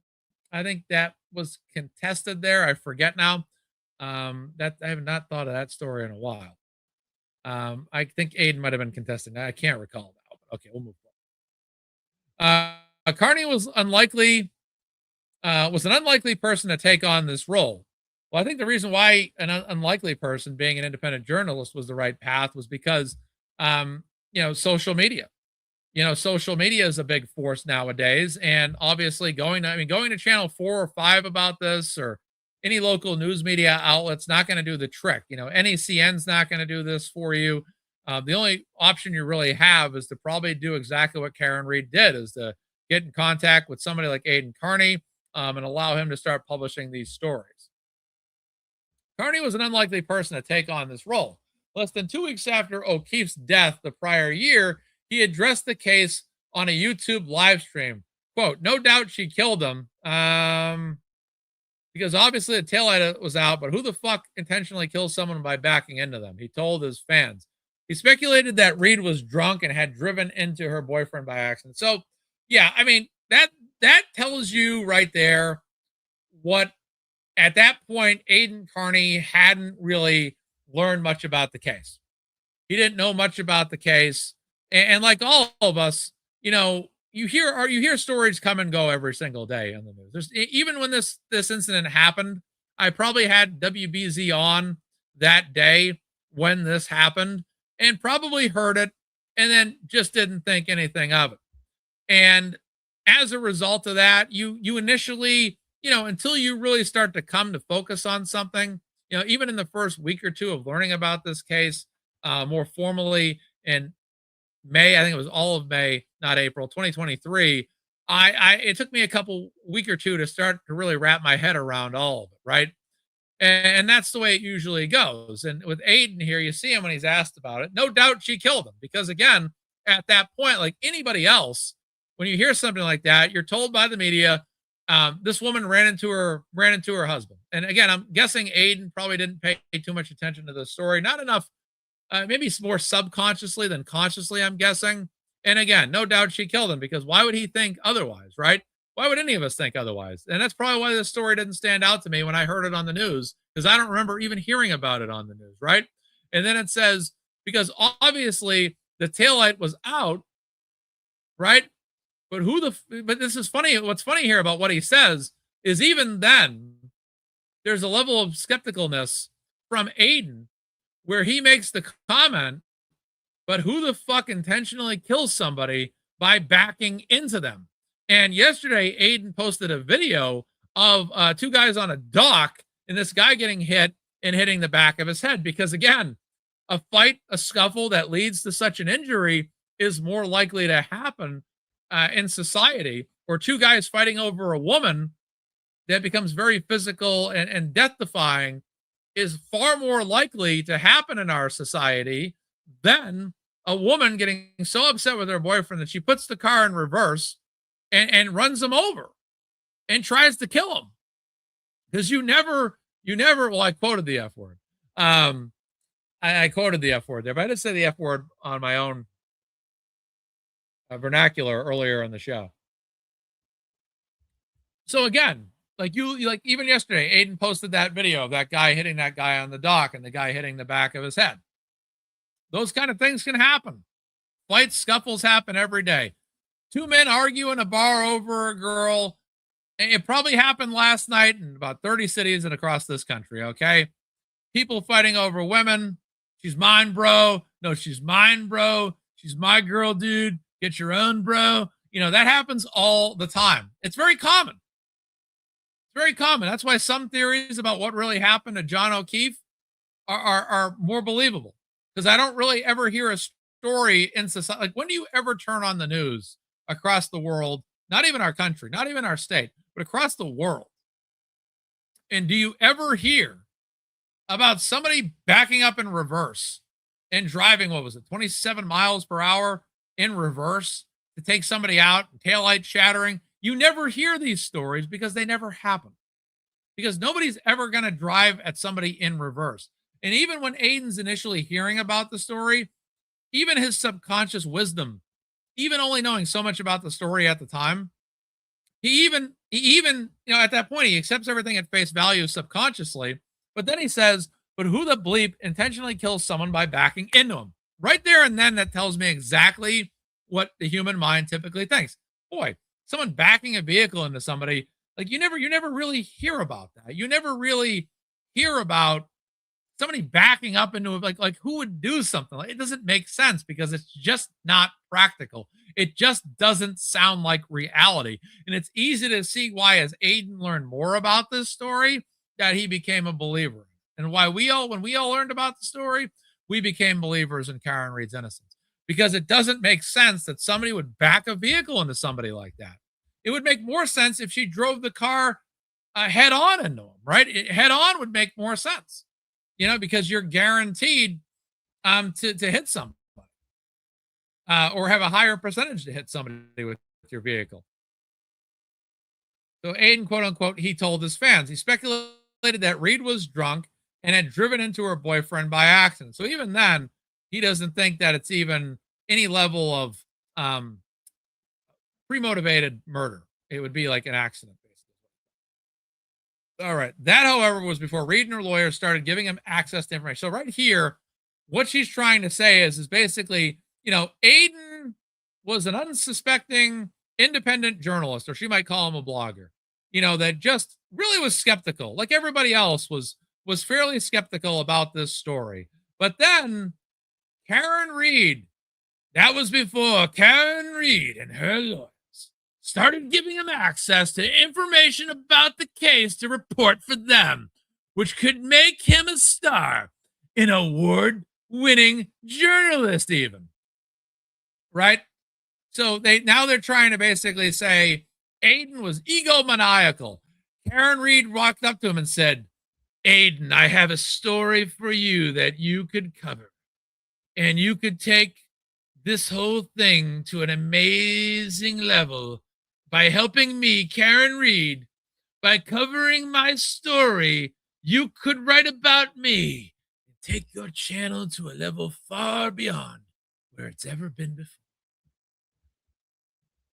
I'm getting a little confident telling this story, but again, that's what she's trying to present here, is which could make him a star and an award-winning journalist even, right? So basically, she's basically trying to act like Karen Reed sold him a bag of goods, and said, hey, come here, I've got a story for you. Tell my story.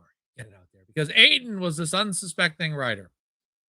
That's basically goes back to what the narrative's been, even the civil suits are, when they go back to Karen Reed, is again trying to basically make it seem like Karen Reed and her lawyers started giving him access, started leaking information to him, started to get a narrative in Aiden's hands, and Aiden wrote this article. That's the impression I'm getting from reading this article.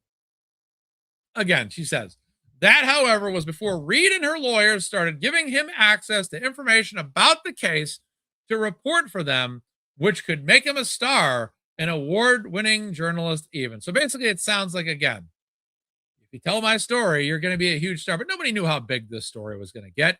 Karen, Aiden, you, none of us knew how big this story could get or how big this story was going to get. But it just sounds like impractical to me. Aiden Carney, over the years, has always written articles. He's found stories that he wants to write about, and he writes about them. There's no question about that. And the fact is that I believe here he had felt that this was an opportunity, because I think he had rejected the opportunity to tell this story originally, and then it came back to him, and he did want to tell the story again. So I think that's kind of the timeline on that. But Aiden told the story because, again, he does write a lot of stories on his website, but I think this was one that came across his desk, was a story with a lot of information. And it was a story he thought was worth his time to tell. And he proceeded forward with telling that particular story. And I think that's basically how it came to be. But they just make it seem like, Karen Reed and her team just sold him whatever information and basically put they opened up the back of his head like he was the Terminator, put a chip in the back of his head. And Aiden sat there and was like, yes, I will do what Karen Reed tells me to do. Yes, Karen, I will write this article exactly as you want me to. And yes, Karen, I will do your bidding. And that's not Aiden. Let's be honest. We all know Aiden. Aiden very much is he's an independently thinking person. He'll go out. He will write what he feels is best to write. He will, if he goes out and wants to interview people, he will do that of his own. He doesn't get told to do these things. I think Aiden goes out and has his way of doing things. And when he does his show, he has his way of presenting his information, to do what he wants to do, to write what he wants to write, just like me or anybody else. And that's been a common stigma against content creators, is that we're all, we've heard this a lot, Mazza, all these other content creators, we're all on Karen's payroll. Karen Reed has put us up to all of this. Karen Reed's team has said, hey, Mazza and Blair and Nurse Kim and Melanie Little, I need you guys to all go on your show today.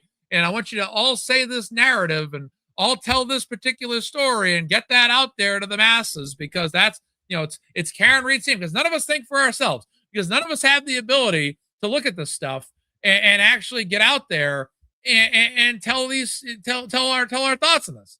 You know, we're all just pre-programmed. Me, Aiden, all of us, we're all just pre-programmed cyborgs and pods that come on YouTube and don't have any thoughts of our own, no independent thoughts of our own, but just do this because Karen Reed sent this information to Aiden. Aiden wrote this information, and then we just believed it and decided to start firing up our YouTubes and start talking about it too. And it's all this is all meant to try to discredit Karen Reed's defense team and Karen Reed herself, and try to hit home that the only ideological viewpoint that you should have is that Karen Reed is guilty, and that's undisputed. That's what Gretchen Voss, to me, when I read this article, that's the impression that I get when I read this, is that this is meant to try to make everybody think, well, nobody has any independent thought of their own. This is all just narrative and spin from the defense. It's not that the defense and Karen Reed are actually trying to tell you exactly what they believed happened. They were able to get all kinds of experts, even as far out as California, and get them in the house. And the fact was, Karen Reed and the defense's witnesses, expert witnesses, absolutely outperformed the prosecution Commonwealth's expert witnesses at every single level and in every single round of that entire trial. That is undisputed, and that is absolutely without a doubt they outperformed them. Because if everything Karen Reed's defense team said was wrong, fabricated nonsense, who do you think is winning that trial? They would have knocked Karen out the box and sent her to prison after one trial if it was clear as day that she did this. But it wasn't clear as day. It was heavily disputed. Because nobody backs a vehicle up into somebody like that and runs them over to kill him. Karen Reed had no motive to kill him. Karen Reed and him were at C.F. McCarthy. She was cozying up against them. Everything was kosher. This article, I tell you. Quote, please tell Turtle Boy that he will get all the credit for my camp when this blows up. And when I talk to Dateline next, Reed wrote to Carney via Wiki. Communicating through text and Signal, an encrypted messaging app, and eventually by phone, Reed would go on to use Carney to disseminate the alternative theory she hoped would upend the case against her and keep it from ever reaching trial. Well, I'll tell you one thing. It didn't matter what Karen Reed and her defense team tried to prevent this from going to trial, and it should have never gone to trial. But the fact of the matter is that this was going to go to trial no matter what, because Auntie Bev, the shepherd of the DA's office, absolutely ensured this went to trial against all odds. This should have never gone to trial once. Reed would go on to use Carney to disseminate the alternative theory she hoped would upend the case against her and keep it from ever reaching trial. Now, here's the thing. If there's a narrative out there that Karen Reed did this, then there's fair game to have a narrative out there that Karen Reed didn't do this, right? Am I fair to say that? That there can be two viewpoints on a single issue? That there's a predominant theory out there before this story is published by Aiden Carney, that it's fair game to have a theory out there that said she did it. But if that's the case, there's also a freedom to have an alternative theory out there to suggest that she didn't do that. Is that not fair game? Does Karen Reed not have the right to contact anybody? She could have contacted any independent journalist she wanted to. It says right there she talked to Dateline. Whatever. They have the right to do that. Karen Reed has the right to get out there and say what she thinks is her viewpoint, especially when she's up against the wall. This woman's life and freedom are on the line. The rest of her life could be spent behind bars. Why would she not? Why would she not reach out to people and try to say, hey, here, I want to tell my story. I want my story to be heard. I want people to know what the truth is, or at least her truth, if other sides dispute that. Reed did not respond to requests for comment. Carney called himself an investigative reporter, but his first blog was based entirely on court documents. So from the defense, yes. So you know what? There's a lot of people that talk about the Karen Reed case over court documents on their program. you've watched multiple shows. This show, not so much anymore, but you guys have all watched other shows over the years on YouTube that use court documents. You guys have followed multiple pages on X that post court documents. Posting court documents is fair game. And it's a great way to start off because, especially when you're Aiden Carney and you're trying to introduce this story to your audience, why would you not start off by using, a grassroots approach or do something rooted in the approach that you're going to use court documents, right? But his first blog was based entirely on court documents from the defense, including a motion and 92-page affidavit filed 5 days earlier on April 12th. That's a great way to start off. You're introducing this to an audience that's unfamiliar with the story. You want people to know about this particular story, and what better way to let your audience be well informed than to get this information out there and publicized by saying, I want you guys to know about this at a core level by using court documents. I like Kendra's point here. It's all public information. Exactly. So that's good stuff. In it, Reed and her celebrity attorney from Wow, really? In it, Reed and her celebrity attorney from Los Angeles, Hollywood, Alan Jackson. So basically, she went out and got a celebrity attorney from Los Angeles, Alan Jackson, basically trying to make it seem like, again, Hollywood BS here.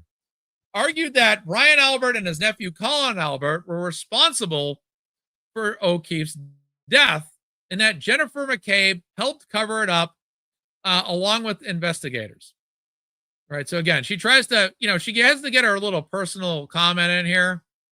Instead of saying Karen Reed and her attorney from Los Angeles, like that would be, to me, more responsible journalism, because when you're a journalist and you're trying to write and you want people to believe in your story, you want to write with a level of impartialness as you're writing here, which she's not doing. She's putting in a personal opinion here.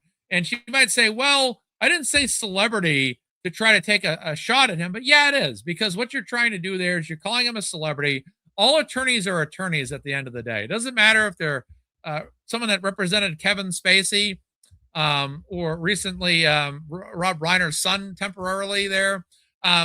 This is nonsense. I almost said the B word. But this is just, come on. You have to write, if you're trying to write with credibility, you have to write in a manner that is basically fair and just and impartial. And I don't really see that in this article. This article is very motivated. It's definitely a take on Karen Reed and Aiden Carney and her entire Karen's entire defense team in a negative light. And I like Jenny's comment. We all saw the trial. We all saw the facts. This battle of trial was won in the trenches, and the trenches were 2 trials. And again, calling him a celebrity is completely unnecessary. And it shows that you're not a neutral writer. It shows that you're writing from a particular perspective with an edge in mind, and you have a personal grievance against Alan Jackson for being from Los Angeles. And by trying to call him a celebrity, you're trying to minimize him and basically acting like Karen Reed is trying to sensationalize everything that she does, which is absolute nonsense. Okay, so the argument was made for Brian Albert, Colin Albert, and then Jennifer McCabe basically was the help cover it up. From that first post and the hundreds more that would follow, putting the blame on the witnesses became a recurring feature of Carney's coverage as Reed continued to direct it. I will stress this again. Karen Reed has the right to talk to anybody in the media at any level about her perspective, because the narrative had been that Karen Reed did this, which she did not agree with, which she did not believe in. And if she felt that she was innocent, she had every right to set the record straight and let people hear her story, because she wasn't really having the opportunity to have her story, because all we were hearing on the news was either neutral media or media that suggested a Karen Reed was accused of killing her boyfriend, John O'Keefe, all the time. And let's not act like the deck wasn't stacked against her.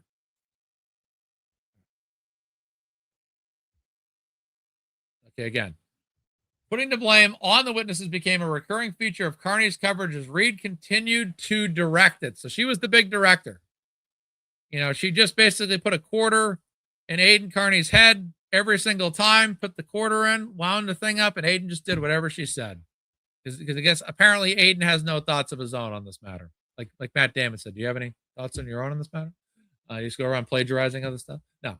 Aidan definitely had his own independent thoughts on this. No question about it. We all had our own independent thoughts on this. The morning the first blog hit, they make it seem like on that fateful morning when the first blog by Aidan Carney hit, it jolted the tight-knit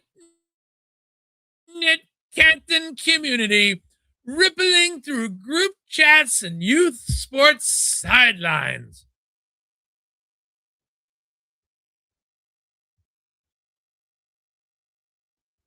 That's right. She has the right to reply. Exactly.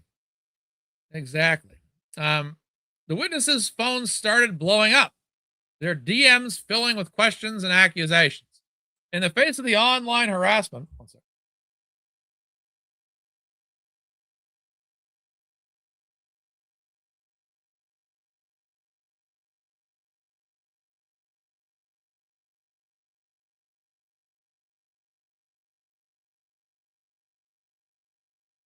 right, no worries. All right, so continuing on, that morning the blog for the way she writes this here.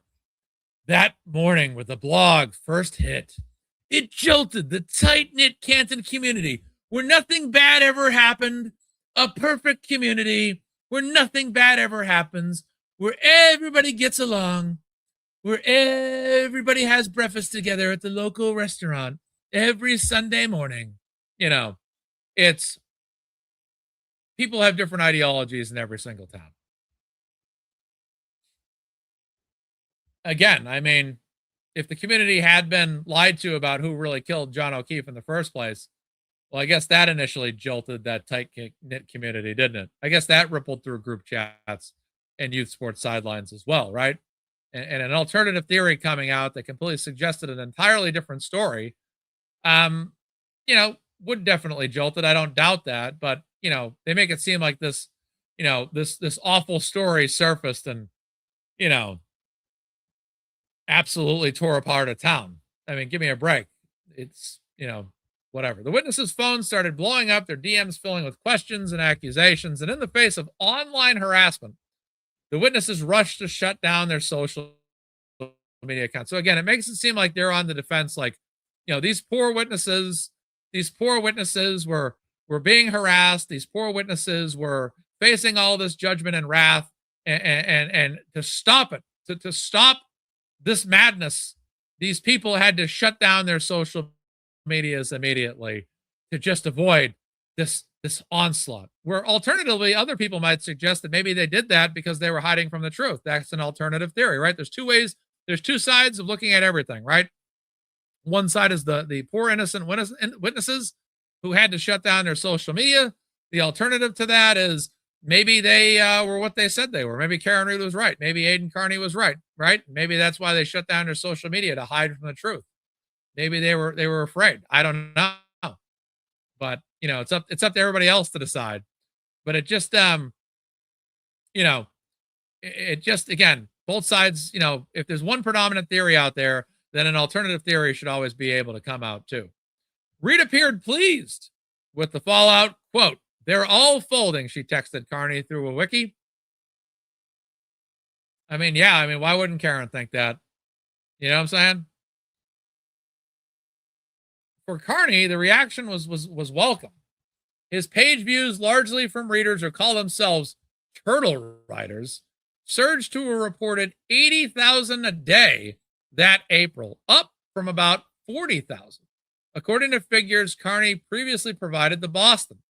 Many of those followers would form part of the Free Karen Reed movement, acting as master shredder's foot soldiers in a campaign against the witnesses that he directed after taking his own marching orders from Karen Reed and her lawyers. Together, these foot soldiers, decked out in pink, would take to the streets of Canton, holding signs, and taking to the streets of Dedham, holding signs, terrorizing every community over national standouts with chants of Free Karen Reed. Oh my goodness, what a terrible thing happened. Wow, people have the right to an opinion. I've said it before, people have the right to think Karen Reed's guilty. You don't hear me trying to tell them to shut up about it. Maybe sometimes.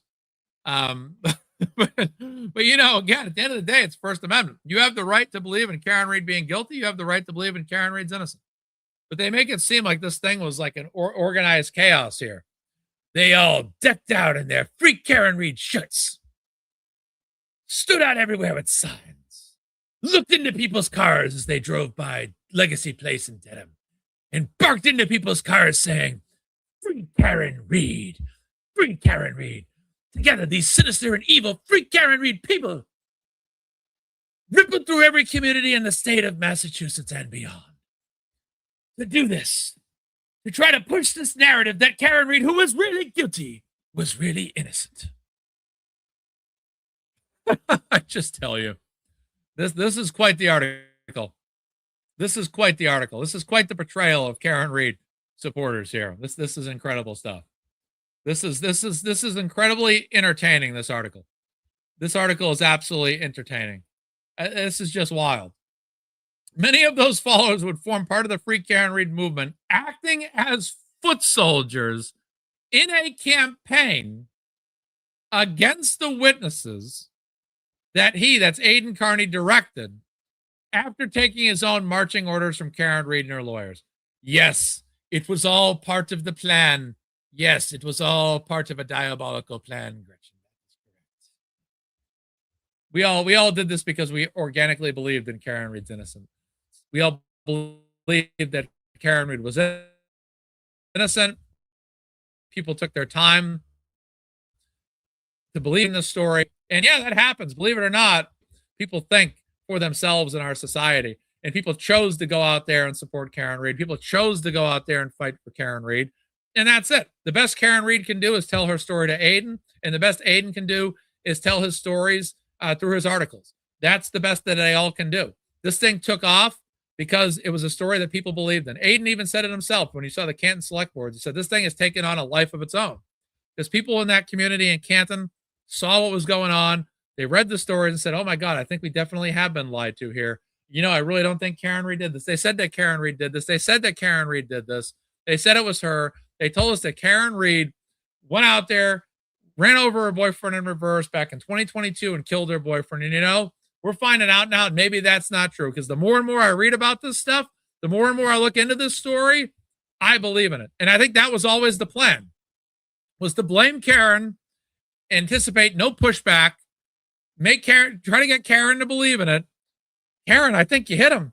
I think you hit him, Karen. Oh my God, did I hit him? Did I hit him? Yeah, I think you did, Karen. I think it was you. Yeah.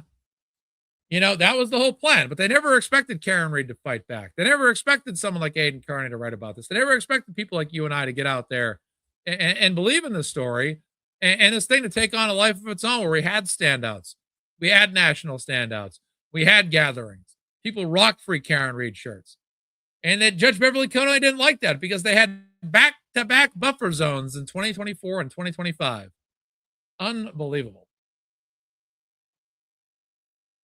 Acting as foot soldiers. What is this, the Teenage Mutant Ninja Turtles? Jeez, a few days later, ninja attack. Ninja vanish. Jeez. They're making out Karen Reed out to be Master Shredder, and they're making Aidan Carney out to be Tatsu in the Ninja Turtles. Ninja vanish. All right, a few days later, on April 22nd, Carney, using the Canton Police Department's incident report, which the defense had recently filed unredacted against court rules with the witness's personal information, called McCabe and Brian Albert while live streaming and accused them of covering up O'Keefe's murder. He claimed McCabe was sleeping with Albert, her sister's husband. Then he showed images of that unredacted report on the live stream. His thousands of viewers now had the witness's private phone numbers, addresses, and social security numbers. I'm not sure if Aiden had rebutted this on his show or was going to rebuttal this, because I think he says he might be actually emailing them with his rebuttals, but I'm pretty sure some of this is going to be, he might have some things to say about that. I'm going to move on, but I think Aiden's probably has some things to say about that. After Carney's stream, Reed's local attorney, not the celebrity attorney, but the local attorney, there's multiple layers to Karen Reed's attorneys. There's celebrity attorney David Yannetti, celebrity attorney Alan Jackson, and celebrity attorney Liza Little. Then there's local, your local Boston friendly neighborhood attorney David Yannetti. And then there's your mad scientist attorney the next year, Bob Alessi. So there's different nicknames here. We have celebrity attorneys, we have local celebrities, celebrity attorneys, local attorneys, and then we have mad scientist attorneys and Robert Alessi, the mad scientist. Robert Alessi was the Egon Spangler, or the Emmett Brown, Dr. Emmett Brown of the Karen Reed defense team. Yeah, they just can't be attorneys. There's the celebrity attorneys, then there's the local attorney. Hi, I'm David Yannetti. I'm your local attorney here in Boston. I represent Karen Reed. Of course. Love David Yannetti. David Yannetti has been awesome on Twitter. Absolutely love David Yannetti on Twitter. All right. So, yes, Karen Reed's local attorney,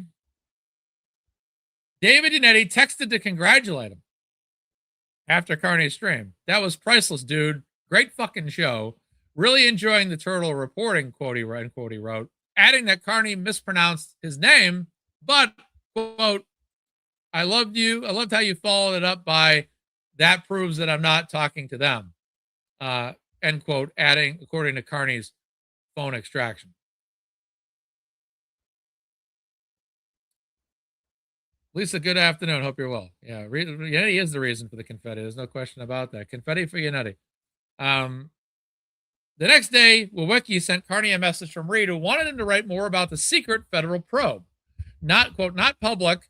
The feds have been involved longer than anyone is likely guessing, end quote. My honest theory is I think the feds are still monitoring this thing. Maybe that's just hopes and dreams from me, but I still think the feds are probably still out there in the shadows monitoring this thing. That's just my thoughts, my opinion.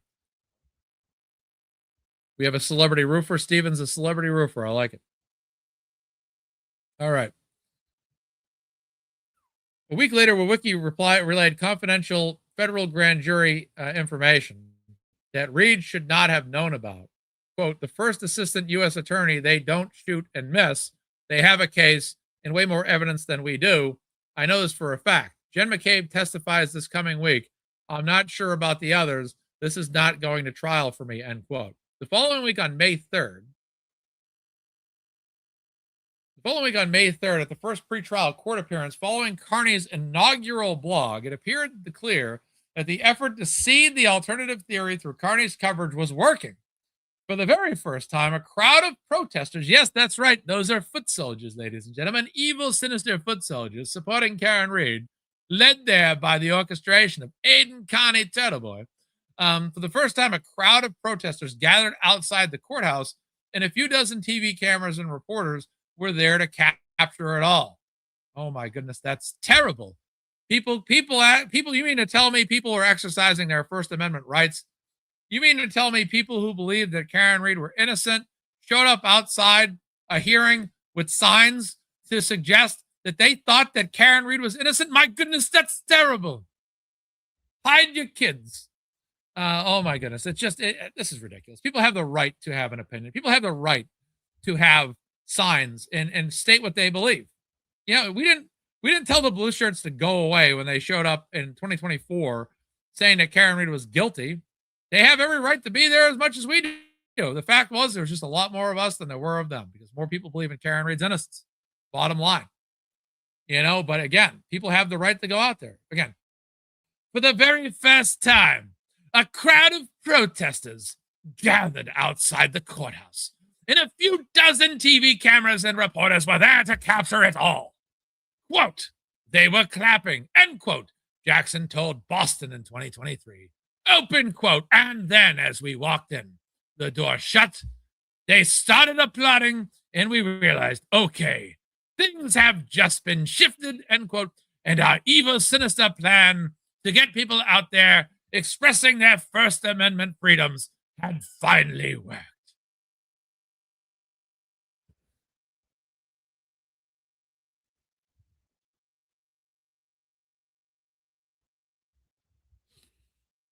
Wow. Oh, man. Unbelievable. Inside the courthouse, the next, again, you have the right to have your what you believe out in public. If you believe Karen Reed's innocent, you have the right to have that out there. Inside the courthouse, the next step in the campaign, right? Here we go. Inside of the courthouse, the next step in the campaign was about to unfold. 2 weeks earlier, on April 20th, just days after publishing his first post, Darth Carney had spoken with Reed's defense team, who confirmed to him the federal investigation was underway. According to Carney's phone extraction and admissions, Carney later made on his YouTube live stream, where he acknowledged that Reed's team had been his source. That same day, after the call, Carney posted a blog detailing the federal probe. In it, Carney wrote, open quote, according to reliable sources close to the matter, a federal grand jury has subpoenaed multiple witnesses who were in the home of Boston police officer Brian Albert. On the night fellow Boston police officer John O'Keefe was killed. The FBI has taken over the investigation and they have visited the homes of multiple witnesses. End quote. He confirmed, open quote, with 100% certainty, end quote, that Jen McCabe had received a subpoena, even though federal grand jury information is supposed to be strictly confidential. At the time, Carney publicly denied, including to me, while reporting my story in the subsequent months, that he had any contact with Reed or her team. In parentheses here, on a later live stream, he acknowledged that he had lied to me at Reed's request. All right. Oh my goodness, Austin Powers. Jeez. Oh my goodness. Yeah, I'm going with a little bit of like an evil Brit type of British accent. Yeah.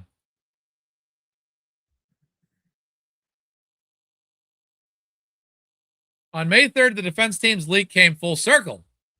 Open quote, it's been reported that the federal authorities have now gotten involved in the circumstances surrounding this case and have impaneled a federal grand jury to investigate some of these circumstances, end quote, Jackson announced to the court, right? So this is the defense team acknowledging that this was true. So again, they're Gretchen is complaining about leaks. Let's not pretend that the other opposition here has more leaks than you could possibly imagine, where we have the New Jersey indictment of Turtle Boy out there hours before it's actually revealed publicly. So Jackson announced that to the court on May 3rd. Then raising his voice. Oh, here we go. Then raising his voice for dramatic effect, he added, open quote, Karen Reed should not have to wait for the feds to figure out which head should roll, end quote. Jackson was able to speak about the federal involvement in the grand jury in open court and have it entered into the public record because it had already been reported by Turtle Boy. So now they're basically saying, we leaked this, we got it out there, and now that it's out there, we can present it in court. And you want to know something? If that's true, more power to Alan Jackson and the defense team. Whatever. Jackson was able to speak about the federal grand jury, about the federal involvement and the grand jury in open court and have it entered into public record because it had already been reported by Turtle Boy. In a later court filing opposing a proposed gag order, Yannetti argued that Jackson had merely been, quote unquote, reiterating what had already been publicly reported. There you go. Not, he said, revealing anything about the grand jury being impaneled, open quote, or quote unquote, something about which the defense team would have no knowledge. So whatever they did, I'm vague on this memory here about this matter, but whatever they did, I'm trusting that Karen Reed and her defense team did the right thing. all that stuff. What Yannetti did not add is that it had been reported because his team had leaked it to Carney. Oh, okay. Jackson and Yannetti did not respond to requests for comments. Like I said, I really don't care what they did or not did. Let's be honest. We've seen leaks on the other side too from the prosecution and all that. So, more power to Jackson and Yannetti if they did. But the defense team's role in the federal investigation went back further than merely leaking it to the press. Oh, okay. All right. Did you kill John O'Keefe, quote unquote? Colin Albert says Adam Deitch, an assistant. This is the Adam Deitch portion now. Did you kill John O'Keefe?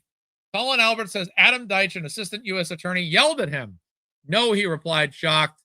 Tell us the truth. It was a suffocatingly hot day in late July 2023 when Colin Albert was called to testify before the federal grand jury at the Moakley courthouse, Colin recalls. 19 years old and recently finished with his freshman year at Bridgewater State, where he played football. He says he didn't understand why he was even there. All right. So Colin's lawyer was not allowed inside the small square room where rows of jurors faced him. Not one, as is customary, but two federal attorneys questioned him. Two of them were Adam Deitch, our man running for Norfolk County DA, an assistant U.S. attorney who is now running for the Norfolk County DA District Attorney's Office, and of course Joshua Levy, the acting U.S. attorney for the District of Massachusetts, a role that typically doesn't question witnesses. Dustin Chow, another assistant U.S. attorney, was also present. Behind Colin's shoulder, Carney's tweets and blogs were projected onto a screen. Colin says, quote, unquote, every single thing came from him. They didn't use anything else, nothing else, Colin tells me, noting that they didn't even bother to take Carney's name off of the screenshots. I'm interested to hear more from Aiden on this particular matter. Open quote, end quote, or quote unquote. Eventually, they accused me of every single thing Carney said. Well, I think the thing, too, is with hearings like that, when you go into things like that, they're always like, and I'm not trying to minimize Adam Deitch or Levy, but I just want to say this. Thank you for the jewels, Brenda. Thank you so much.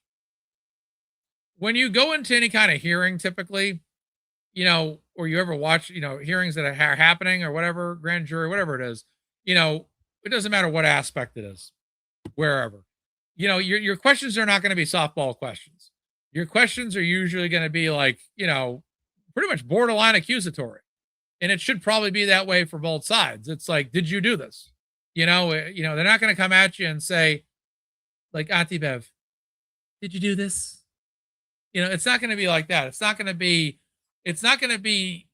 not intense, not because they're trying to basically get the truth out of you. And if you're telling the truth, say you say, well, I didn't do it.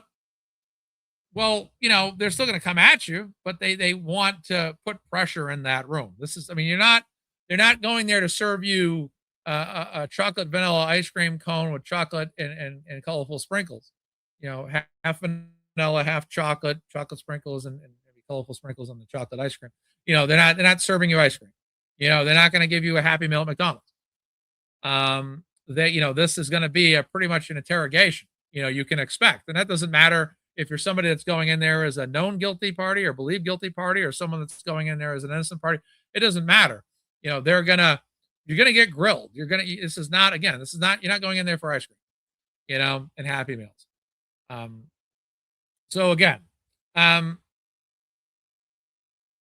every single time someone came up, they didn't use anything else, nothing else.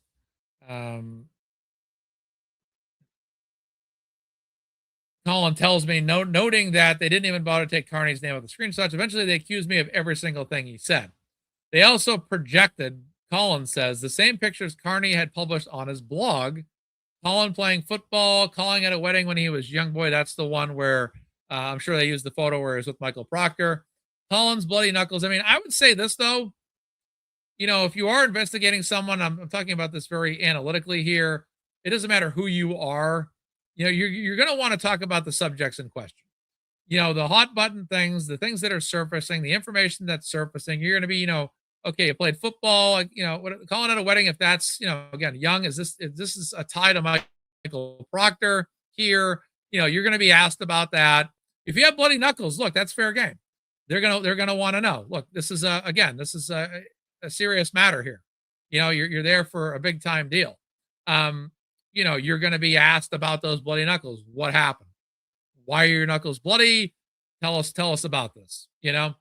Those pictures, according to Carney's phone extraction, had originated with Reed, who had found them while just trolling Facebook. Fruit fly around me. Trolling Facebook late at night and sent them through Carney through an intermediary print online. According to Collin, the material federal prosecutors put before the grand jury had, in significant part, originated with Carney. What he didn't know at the time was that Carney had received it from Reed. So again, this is the big tie-in here to try to put this all on Karen. That's pretty much the purpose of this article from Gretchen Voss here, is to try to basically say this is all Karen Reed's plan. Karen Reed is behind everything that happened. After hours of confrontational, combative questioning, well, again, you don't go to grand juries. You don't get questioned before the United States grand jury, and people like Adam Deitch and Joshua Levy, like they're gonna offer you. They're not gonna give you a pop, a little. It's not gonna be like when you go to the hair salon or you go to the bank or something. And there's a bucket up front, and there are dum-dum pops there, and you can pick one dum-dum pop. I usually recommend blue raspberry. Is usually a good one. I like creamsicle one. You get to pick the popsicle of your choice. You get to have a nice little 1 cent dum-dum pop on the way out of the eye doctor's office. This is not what you're going there for. You're not going to go there for ice cream. A root beer is a good one. Yeah. Cherry. They're not going to give you a lollipop on the way out. This is not what you're here for. This is serious business.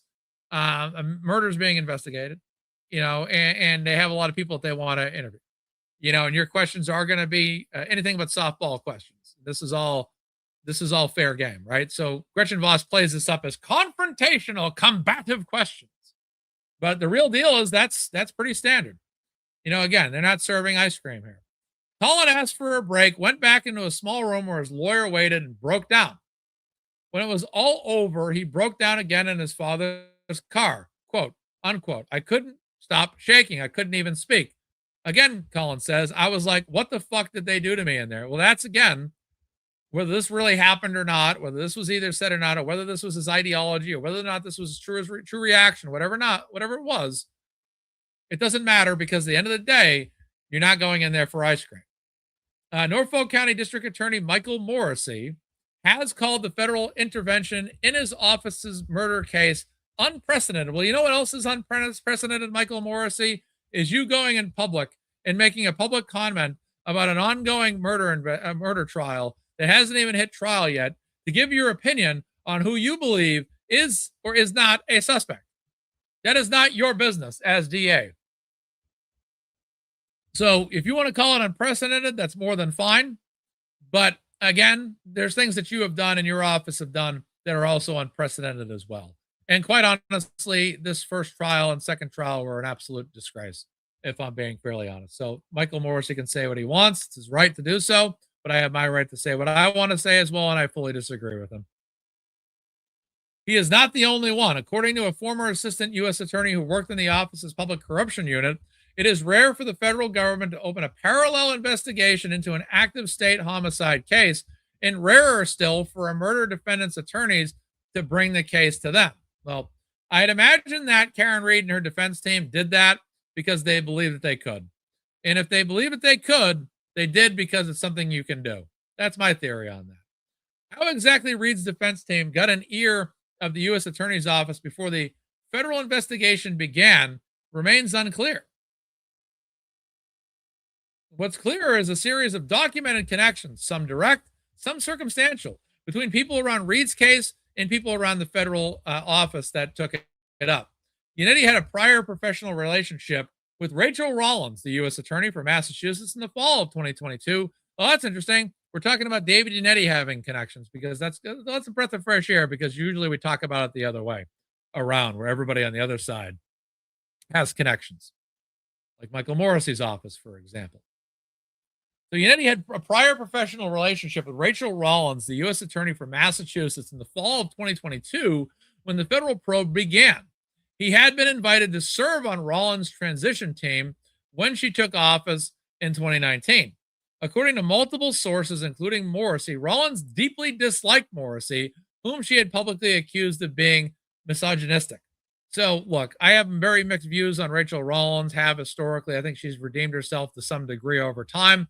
But I can't, despite whatever I thought about her in the past, look, I can't imagine that her negative opinion about Michael Morrissey is unwarranted. But they're trying to basically, say here, oh, there's some kind of basically connection between Yannetti and the defense and the U.S. Attorney's, office or whatever. In a letter he wrote to the Department of Justice, his Office of Professional Responsibility, after learning his witnesses were being subpoenaed to the federal grand jury, Morrissey formally raised what he called concerns about motive conflict or appearance of conflict and potential bias for the Office of the United States Attorney for Massachusetts. So the problem is here, Michael Morrissey's real problem here is that they wanted to keep this Karen Reed thing in-house. And in-house is in the House of Norfolk County. That's what they wanted to do. They wanted to keep this thing, as long as we can keep this thing in Norfolk County, we can control it. That's what they wanted. They wanted to control it. They wanted full control over this case. And that was their hope. If this thing gets outside the bounds of Norfolk County, and now you have, the U.S., I was to say it exactly how they write it here, because I call it the U.S. Attorney's Office. The Office of the United States Attorney for Massachusetts, I just call it the U.S. Attorney's Office. He doesn't like it out of his control, because that was always the plan. The plan was that Canton PD connects to Michael Proctor and the MSP. Michael Proctor and the MSP connect to the DA's office and Michael Morrissey. Those were the three levels. The McAlberts, the Canton PD, the Massachusetts State Police, and the Michael Morrissey office. That was basically the levels of this thing. The McAlberts told their side of the story. The Canton PD did their thing with Michael Proctor. Michael Proctor had his connection to the DA's office. The DA's office did their thing. So, of course, they'd be upset. Well, this is unprecedented. This is Michael Morrissey. This cannot be done by Adam Dyson. This is unprecedented.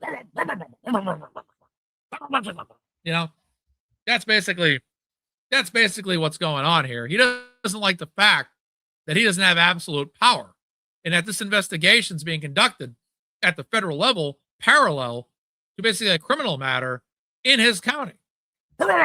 He's upset about it. Jabba the Hutt's all mad. He's pissed off because they wanted full control over this case. They didn't like the fact that this thing was happening.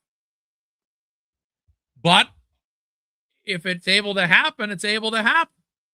The defense team just can't go to that office and make it happen unless that office can make it happen. That's the United States Attorney's Office for Massachusetts. Adam Deitch, Josh Levy brought these people in to ask questions. Morrissey wrote that Chow, the head of the U.S. Attorney's Public Corruption Unit, who was heading up the federal investigation, and asked the Massachusetts State Police Detective in 2018 if he had any kind of damaging information on the district attorney. Well, that must have upset Mr. Michael Morrissey. I confirmed this with the detective, who had added that Chow had disparaged Morrissey in vulgar terms and told him, quote unquote, I would do a case against that guy if you knew anything about him. The animosity, Morrissey wrote in his letter, stemmed from his office attempting to demote Chow's wife, Laura, from her position at the Norfolk County DA's office years earlier. In parentheses here, she resigned instead and filed an ethics complaint, which was later dismissed. Morrissey also pointed to Rollins, who resigned in the wake of an investigation by the DOJ's office of the Inspector General that found, among other ethical violations, that she tried to create the public impression that the DOJ was investigating a political opponent of hers. Quote unquote, I believe that a reasonable person could conclude that the same type of tactics are being employed against the Norfolk District Attorney's Office in the Reed investigation, Morrissey wrote. In parentheses, in an email response, Rollins says that the unsigned OIG report is an allegation, not a finding, and she disagrees with it. The former U.S. Assistant Attorney told me that Carney's blog was something federal prosecutors in the office would read Most of the time, it was quote unquote nothing, he said, but quote unquote, 10% of the time, there must be something else, something there. The office had, in fact, brought a public corruption case that Carney's blog had covered aggressively. Monica Cannon Grant, a prominent activist who Levy, Chow, and Deitch would indict and prosecute for, among other things, defrauding the city of Boston out of COVID relief funds. Carney denies ever having spoken to anyone in the U.S. Attorney's Office. Public corruption cases are notoriously hard to bring, the former U.S. attorney told me, especially in Blue, Massachusetts, where there aren't two political parties investigating one another. Prosecutors are desperate for and rely on tips, he says, and to take them from wherever they can, be it the Boston Globe Spotlight team, or I remember the movie Spotlight, or Carney, anonymous whistleblowers, even a murder defendant. For her part, Reed claimed in the communications with Carney and others to have direct line to the United States Attorney's Office.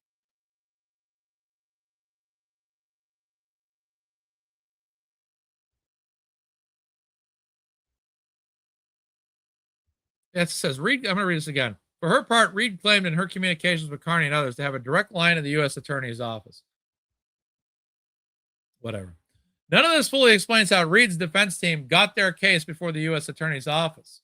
But why the defense, it's amazing how there's all these complaints about what the Reed's team did or didn't do. But you think about all the things Reed's team had to go through in Norfolk County, and they had to jump through one hoop after another in Norfolk County, didn't they? And how much evidence did Auntie Bev prohibit from appearing in that trial? None of this fully explains how Reed's defense team got their case before the U.S. Attorney's Office, but why the office took it up may be less mysterious.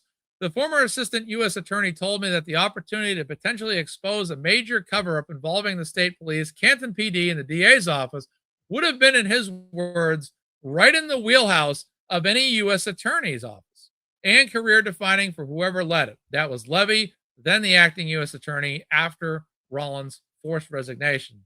Levy did not respond to requests for comments. Yeah, because he doesn't really trust you as a writer. Gretchen, that would be why.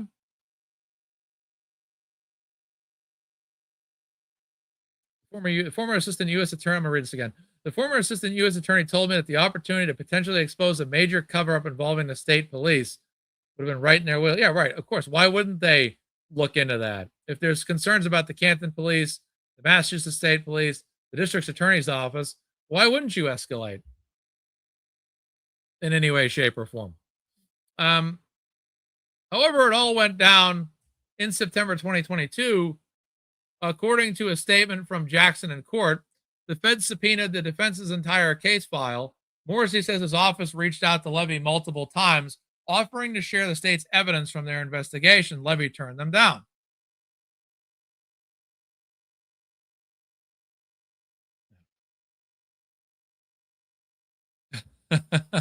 That is pretty funny, though, right there.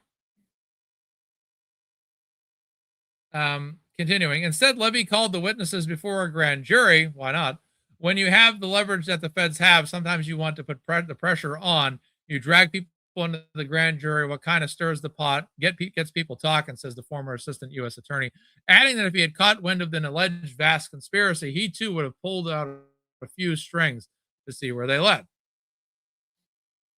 Where that led, Brian Albert believes, was to the witnesses being treated as suspects, right? Which I think they should. Because you have to remember, these are the facts. Regardless of whether you think that Karen Reed did it or not, the evidence or lack thereof in this case contests that Karen Reed did this. Therefore, there is no certainty that Karen Reed had done this. And if there is no certainty that Karen Reed did this, then we must conclude, like that kid Jamie Kennedy said in Scream, everyone's a suspect, okay? Then that means that everybody's a suspect. And I understand that some people don't like to be accused of being suspects. I know somebody in particular that doesn't like to be accused of being a suspect of John O'Keefe's murder. That's Karen Reed. Karen Reed doesn't like to be accused of being a suspect in John O'Keefe's murder. It's a tough situation. You know, Karen Reed didn't want to go through it. She did, but it's a tough situation. You know, nobody wants to have to go through that. Of course, no. Definitely not. But Karen Reed is not, if you look at this organically and independently and all that, you have to suggest that there's not enough definitive evidence to solely suggest that Karen Reed would potentially be the only suspect. You would have to suggest that this would be a multiple suspect case and that multiple people should be reviewed and vetted as suspects. That can include Karen Reed. That can include everybody in the house. And in fact, it should. I've said that before. I think everybody there that night should be looked at as a suspect. And at least it doesn't mean that they did it. It just means that everyone should be questioned. Everyone should be asked. Everyone should be looked at. This is like the game of Clue. It's a whodunit. It's a Scooby-Doo mystery. It needs to be looked at. And those are the facts. You have people saying, Karen Reed said I hit him. You have Karen Reed saying I didn't say that. I said, did I hit him? Could I have hit him? You get a lot of dispute there. But did anybody in Norfolk County ever look at this from the opposite perspective? Did they ever suggest, hey, Karen Reed probably didn't do this? Or did they just take the ball all the way into the end zone for a touchdown to try to say that Karen Reed did this and never looked at alternative theories because they wanted to drive home that narrative? But yet this article by Gretchen Voss complains and moans about Karen Reed daring to talk to Aidan Carney, or Karen Reed's defense team daring to congratulate Aidan Carney. Daring to basically get their voice out there on this matter. Karen Reed has a right to a voice, and she had a right to a fair trial, and she won both those trials because they failed to convict her both times.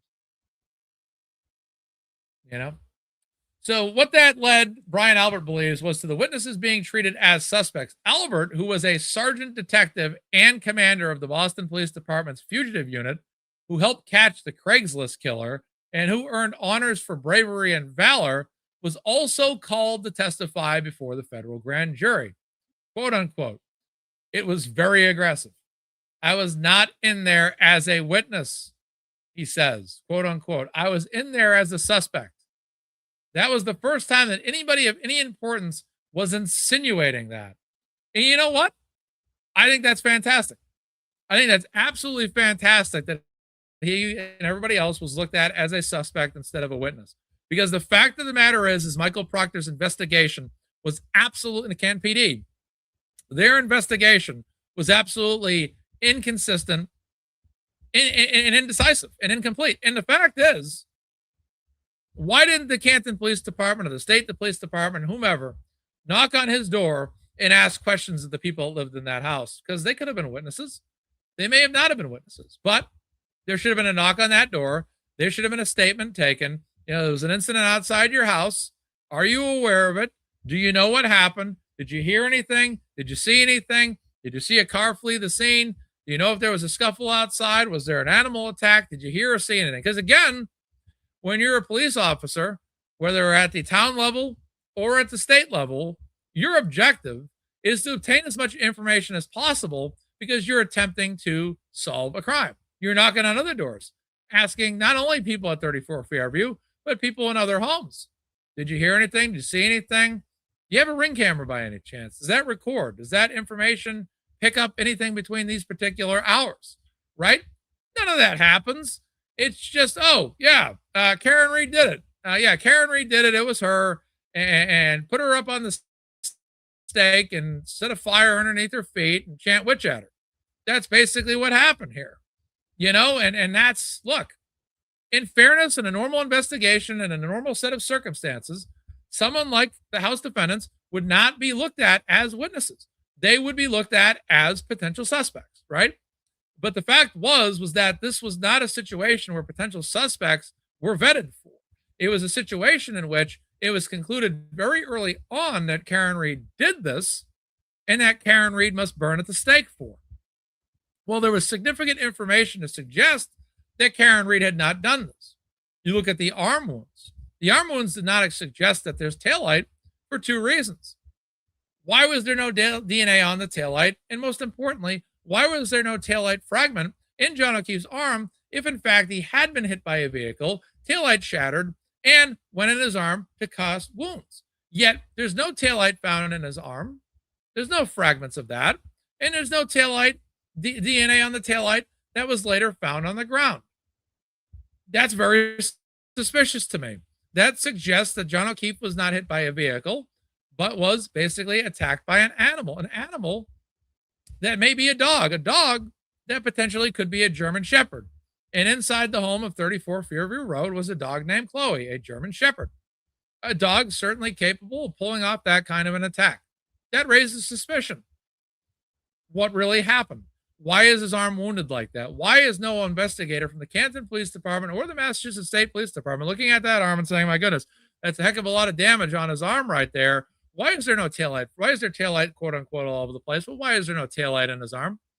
Why, when that got back to the lab, there's no DNA evidence? These are very suspicious pieces of information.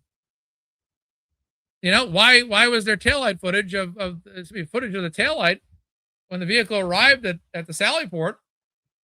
And there's no information that shows, this video that shows the taillight's intact. It's all lit up. This is very suspicious, folks. Very suspicious. So again, this should be everyone's a suspect. This isn't everyone's a suspect. And I more than welcome Karen Reed to be a suspect as well. I have no problem with that because again, everyone's a suspect in this matter. Everybody should be vetted. Everybody should be questioned. And it should be a thorough, because you want a thorough investigation. Because at the end of the day, you want to know who did this, who dropped off John O'Keefe. When was he dropped off? Where did he go after that? You want to know every piece of information. You know, it's called being a thorough investigator. And Michael Proctor failed. And he didn't fail. He did it on purpose. That's what we all believe, right? We did it on purpose. We believe they took the vehicle back to Sally Port. They manipulated the taillight. They shattered it in a couple pieces. They went back. They dumped more taillight. Oh, look at what I found. More taillight. Oh, let me get my collection cup.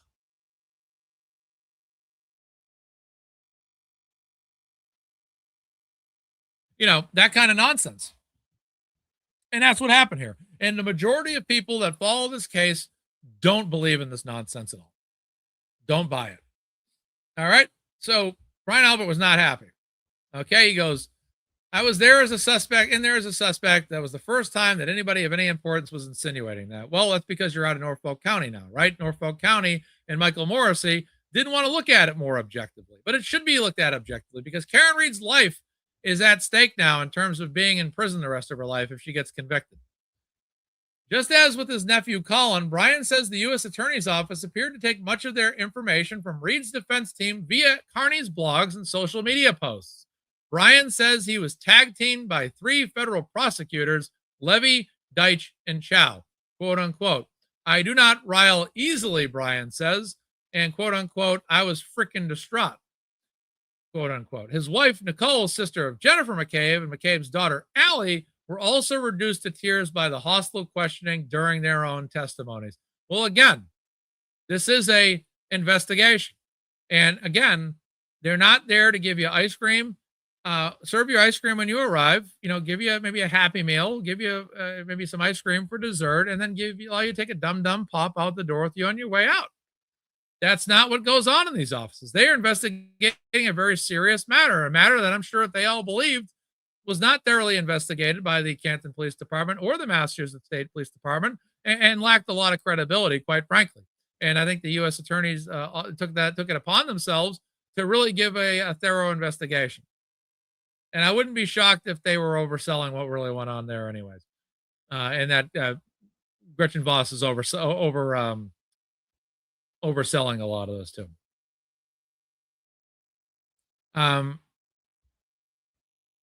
Okay, we're good with that paragraph. Okay, moving on. Continuing here. While Reed was telling Carney that she had a direct line to the feds, O'Keefe's family, this is going to be probably contested, O'Keefe's family could not get a return phone call or email from the U.S. Attorney's Office. John's brother, Paul O'Keefe, reached out to Levy repeatedly and got nothing in response. Though the O'Keefe family and the prosecution could not get any answers, Reed continued. Again, I mean, what are they really? Thank you so much, Nurse Deb. What are they really entitled to provide? Though the O'Keefe family and the prosecution could not get any answers, Reed continued to weaponize the Fed's involvement for Kearney to disseminate. Well, again, I guess anything's fair game, right? In early May 2023, for instance, she texted the intermediary, quote unquote, Josh Levy is the first assistant. There's only one first assistant, and he doesn't typically prosecute. Like he never prosecutes. He just delegates to the assistants within the divisions, e.g., Adam Deitch, but he's running this grand jury. And to quote unquote substantiate the gravity of this particular federal probe, Levy is not a prosecuting attorney, but he's making an exception for this case, quote unquote. Meanwhile, the existence of the federal case only amplified the harassment of the witnesses, right? Okay. And was used to legitimize it with disastrous effects. Well, again, everyone has a right to an opinion. I think this being investigated by, the federal U.S. attorneys is a big deal. Meanwhile, the existence of the federal case only amplified the harassment, again, amplified the harassment of the witnesses. So Gretchen's going to tell us that was harassment. Okay. Or was it just people expressing their opinions on a matter? And was used to legitimize it with disastrous effects. McCabe says she reached out to the U.S. Attorney's Office multiple times, telling them one of her daughters had begun self-harming and had spent 3 months in partial mental health treatment. She got no response. I'm sure people would like to question this in terms of, is there doctor's information that confirms this? I'm not saying she has to provide this. I'm just saying that, to legitimize such a claim, I'm not saying she has to. I'm just saying to legitimize this, I always say, where is the evidence on this? Was there, whatever. But again, I just don't think that, that's all these are all face value statements. She reached out to him. She told him one of them had been self-harming. One of them had been spent months in partial mental health program. But again, did she provide evidence to the U.S. Attorney's Office? That I don't know. Would they have asked? Are they obligated to? I don't know. But again, it's just I don't see why it's the U.S. Attorney's Office. It's his fault for investigating something. I mean, Karen Reed's being investigated by everybody else. So it's a tough situation. Look, it's a tough situation. John O'Keefe was murdered here. People want to get to the bottom of it. This too is unusual, according to a retired FBI agent from the Massachusetts field office who worked on public corruption cases, quote unquote, who went after people that were bothering our witnesses all the time.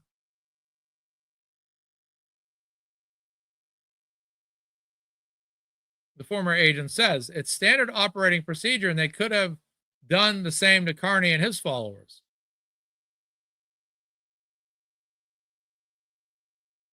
We'd go out and tell them, look, if you do it again, we're going to arrest you, leave our witnesses alone. Protecting witnesses so they can come forward to testify is critically important to the integrity of the justice system.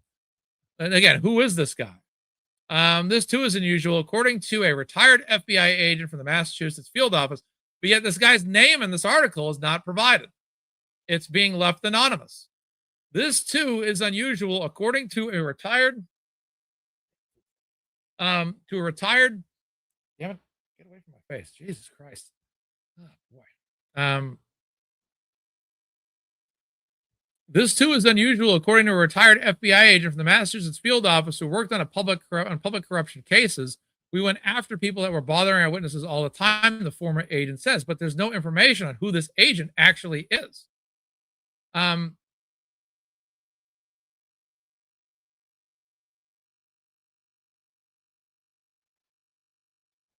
We go out and tell them, blah, blah, blah, look, protecting witnesses, like, blah, blah, blah. But again, it just says a retired FBI agent from the Massachusetts field office. It doesn't say who it is. She doesn't even say it's anonymous. She doesn't even say this FBI agent requested to be left, whatever. There's none of that. That's what I mean. That's what I mean. There's like no information to validate that. Okay, who said it? What's his name? Well, per a source. Well, who's your source? According to a retired FBI agent, well, who is he? Who is she? They're just making this statement. Meanwhile, the worst harassment was only beginning. On July 22nd, 2023,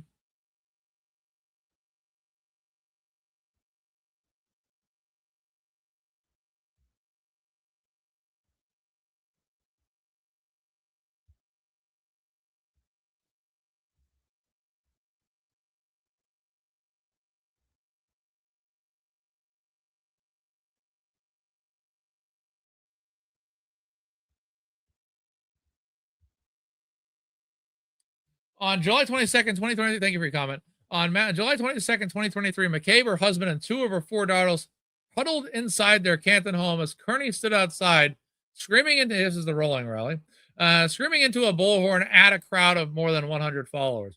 I want, quote unquote, I want all Jen McCabe's neighbors to know, in the case they don't already know, that the people who live right there are cop killers. These are cop killers. Over the course of 2 hours, Kearney driving a brand new Lexus. So, of course, yeah, because, he got that for free. He got that for free, of course. That was the rumor. Give me a break.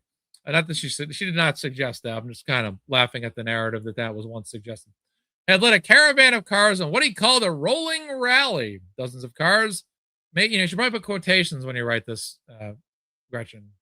You should put more quotations here, like quote unquote rolling rally. Dozens of cars made their way to the streets of Canton, stopping at the homes of 7 different witnesses to listen and cheer on Kearney as he blared accusations while live streaming for the rest of his followers. Kearney's behavior at the rally had the backing of Reed's attorneys, who also filed the police report in court with the witnesses' unredacted addresses. That evening after the rally, Yannetti messaged Kearney, "Thanks for your continued support," according to Kearney's phone extraction. Sorry. But at this point, Yannetti and Kearney were in regular communication, with Kearney sending Yannetti tips and Yannetti sending court documents and confidential information. Well, court documents can usually be acquired anywhere. This is all, I don't know. On top of many phone calls between them, so for instance, after McCabe went to Stoughton District Court for a harassment prevention order against Kearney, Yannetti texted Kearney on May 30th with news: HBO denied. Harassment protection order denied. That night, Kearney blogged about it, ending his post with a kicker, quote unquote, "The bad news for Jen is that we're just getting started. Buckle up, horseface," end quote. By the beginning of May, Reed had dropped the intermediary, and she and Kearney started communicating directly over Signal, and many of their messages appeared in Kearney's phone extraction. That's why they went to his home there on October 2023 as well, right? Because they wanted to look at his devices. They wanted to see what him and Karen were communicating. They obviously went back for Karen's phone one time as well, as we saw in another video. They wanted to know what kind of communication was going on there. They also communicated by phone 189 times, totaling more than 40 hours in 2023 alone, according to an affidavit filed the following year seeking a search warrant to seize Reed's phone. Kearney also recorded some of those calls, presumably without Reed's permission. Here we go. An act that Massachusetts law defines as legal wiretapping, and those recordings have also been leaked online. All the while, the witnesses were being targeted relentlessly. The Free Karen readers followed and confronted them, showing up at Caitlin Albert's wedding in New Hampshire, posting pictures of the McCabes on vacation in Aruba, screaming at Brian Albert as he tried to eat lunch in a crowded mall food court. It got so bad that Colin Albert says he was forced to quit playing football and give up his lifelong dream of playing in college as a result of the harassment from Kearney and his followers. He is now enrolled in the U.S. Army. Well, this is a product of a situation where information is getting out there that Karen Reed did not do this. It starts to become suggested that other people did. It also, as court hearings start to proceed, that it wasn't Karen, it was probably somebody else, and it could have been an array of suspects. And when people start to think that other people did it, I mean, look, how many people out there have ever said Karen Reed's a killer? I was at a standout in Worcester in the beginning of 2025, and some guy yelled out the vehicle, "Karen's a killer," at us. So yeah, you get backlash when you're a Karen Reed supporter too, right? Because if you Karen Reed did it perspective or a Karen Reed didn't do it perspective, there's going to be some blowback. I've come online, I've talked about Karen Reed's innocence. I've had other shows that are anti-Karen Reed. One of them called me a fraud one time. It's their opinion, and they're right. They have the right to their opinion. They call me a fraud. I don't care. But then again, I've had other people call me Jared Fogle, whatever they want to call me, whatever. They have a right. People have the right to insult me. They have the right to disagree with me. They have the right to say whatever the hell they want to say about me or anybody else. That's the game you're in when you get involved in this saga. When you start to talk about this stuff, when you get out there, when you say Karen Reed's innocent, you're gonna get hit with comments too. They're gonna say Maz is this, Maz is that. All you Karen Reed supporters are out of your minds. And we kind of say it about them too. It's like we call them frauds and out of their minds and liars and people that are incorrect. So it goes both ways, and that's the way it is. And let's not pretend, when you read this article, it's the poor witnesses, the poor witnesses, the poor witnesses. But that's because the predominant theory is that Karen Read didn't do that. That's why Karen Read said in an interview that when she goes out in public, they asked, "Do you get harassed all the time?" Do they say, "Hey, there's Karen the killer?" And she says, "No. Most people show me a lot of support and love because they think I'm innocent." And that's through no mental manipulation of Karen Read's defense team, not through her team, not through her defense team or Aiden Carney. It's just that when people look at all the information, they can't help but conclude that Karen Read's innocent. And when you watch both trials, you look at both sides, and there's no question that the defense absolutely outperforms the prosecution at every single phase of every single trial. And really, Auntie Bev was kind of a thorn in their side. Good afternoon, Jenno. Good to see you. Hope you're doing awesome. It's crazy. But this is what happens when public opinion, because again, public opinion was on Karen Read, wasn't it? Was there not a lot of articles out there about Karen Read? People saying she did it, media suspecting she did it. I mean, this is the game that's being played here. And it's the same thing as if you're a witness or another suspect. People are going to think, hey, look, I don't think it's Karen. I think it was somebody in the house. There's somebody that was in the house that's a potential suspect. People are going to have a public opinion, Look, Karen Read was basically strung up like a witch in Salem, over this stuff. This is the mood of the environment. But they try to sensationalize this in this article, like, oh my God, these poor people, and people gave their opinion of what they think about them to them. You don't think if people see Matt Damon in public and they think he's a terrible actor or they think he's a great actor, they're not going to say something positively or negatively to him? I don't know. But this is the situation. Oh, there's the full statement. Not knowing what else to do. On August 25th, here it comes.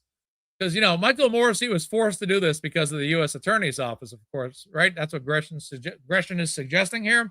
Not knowing what else to do, on August 25th, for the first time in his 12 years in office, Morrissey released a nearly 6-minute video statement pushing back on the absolutely baseless claims of conspiracy, condemning the harassment of the witnesses, and disavowing the false narratives.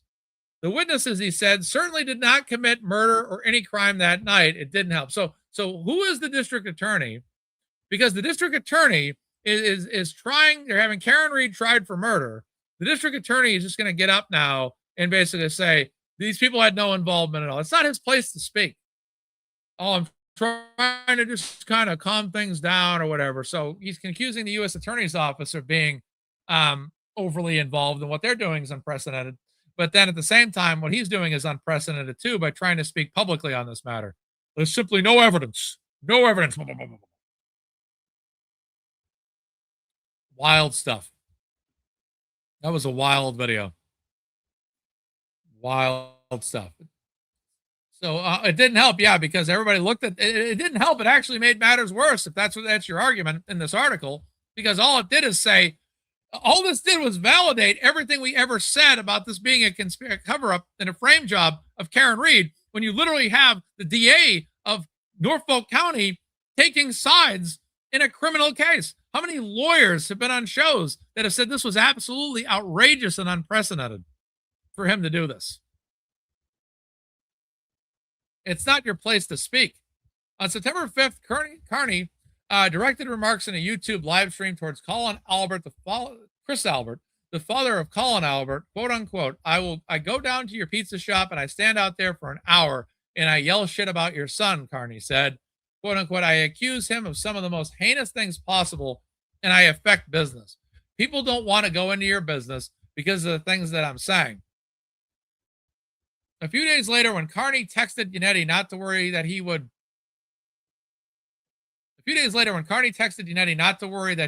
get in trouble when discussing what could happen if he were ever charged with wiretapping a witness, Yannetti responded, I am concerned they want you badly. They charge you, then a judge prohibits you from having contact with witnesses, according to Carney's phone extraction. Around the same time, according to a complaint later filed in a court by the witnesses, Reed and Turtleboy became administrators of the Facebook group Justice for Officer John O'Keefe and Karen Read, Turtleboy official. That's because the previous group didn't work out too well. The two had complete control over the group, including approving or denying posts and the group played host to defamatory and harassing posts about the witnesses. I want to make this clear. You have the right under the First Amendment to state whatever it is you believe in this country. You have the right to believe O.J. Simpson did it, and you have the right to believe O.J. Simpson didn't do it. It's called the internet, and on the internet, people give their opinions every single day. Opinions, beliefs, theories are protected free speech. According to the complaint, Reed also personally posted in the group multiple times, including sharing confidential information that had not yet been released to the public. I'm going to beg to differ on that. I think that's nonsense. A lot of this is nonsense, obviously. Meanwhile, Reed continued to direct Carney's coverage of her case. Oh,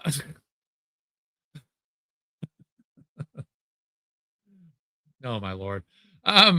On September 18th, Reed sent pictures of Brian Albert and his wife, Nicole, at their son's football game. Quote unquote, fucking cornered rat. Brian Albert continues to fight us, getting his fucking call log, she texted. All right, so Reed sent pictures of Brian Albert and his wife, Nicole, at their son's football game. This is according to Carney's phone extraction. Quote unquote, can you make a post just for this? Carney complied. The Elvis are living constantly on edge and have to hide like cornered rats, he wrote in the post. She also directed Carney to monitor multiple witnesses' homes. I mean, come on, really? You really think, come on. What we'd love is for someone to do surveillance on Wentworth tonight, she texted Carney the following week. In reference to investigator Michael Proctor's house after asking him to run the plates of a car with the mask. Here it comes. She texted Carney the following week in reference to investigator Michael Proctor's house after asking him to run the plates of a car with the Massachusetts State Police sticker on the back, according to Carney's phone extraction. We really need surveillance set up. Please don't breathe a word of this, she texted, followed by a request to go to the home of witness Kerry Roberts, get a pic of that cow's Explorer, Reed texted. The witnesses were not the only targets. In late September 2023, I wrote a story about the case that raised questions about Reed's account of what happened the night of John O'Keefe was killed. Quote unquote, what kind of horrible excuse for a mother supports cop killers? Someone texted me after the story was published, sending a picture of my sons when they were young, taken from my Facebook page. Quote unquote, you dragged them into this. Good job, Miss Voss. My local department sent extra officers to my son's Friday night football game. The day my story went live, Reed texted Carney on Signal, according to his phone extraction, call out Gretchen for not confirming that stupid fucking manipulated text from Colin. And, quote unquote, did you call her out on missing the lack of a date stamp from January 29th? Within hours, Carney sent me a barrage of texts followed by block. Oh boy. This is again. Well, I gotta read the quotes here, you know. Quote unquote, within hours, Carney sent me a barrage of texts followed by a blog post trashing me, eventually putting my non-public phone number on the internet, which people use to send me threatening and vile messages. Carney also publicly accused me of sleeping with the DA's married public relations officer. The accusation was false. I'd like to see Aiden's rebuttal to this. I know he's going to be writing I think he's saying he's going to write a big letter to Boston Magazine. Carney kept at it over the following months. His blog attacked me repeatedly. Yep, because everyone disagrees with your writing. I mean, this article even is a piece of work. It's pretty good fiction here. In one bracket style feature he ran on witnesses, court personnel, and journalists, my name appeared alongside allegations that I had failed as a journalist, that I had traded editorial favors for a burger dinner with the DA spokesperson. My phone number circulated in the Turtle Rider community. Strangers sent messages accusing me of being a shill, a whore, a bad mother. I received calls late at night.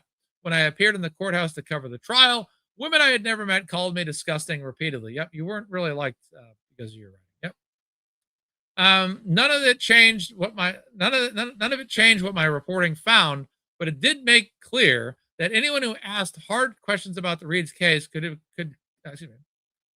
None of it changed what my reporting found, but it did make clear that anyone who asked hard questions about Reed's case could expect to be answered with the same machinery that was coming for the witnesses. The difference was mostly one of degree. Now, let me make this comment here. I'm going to counter here Gretchen's statement here. And that's when she says, but it did make clear that anyone who asked hard-hitting questions about Reed's case could expect to be answered with the same machinery that was coming for the witnesses. All right. Let me ask an honest question here. Did Aiden Carney go to jail for 60 days for coming against the McAlbert, Canton Police, Massachusetts State Police, and Norfolk County machine? Did Aiden Carney go to jail for 60 days because of that?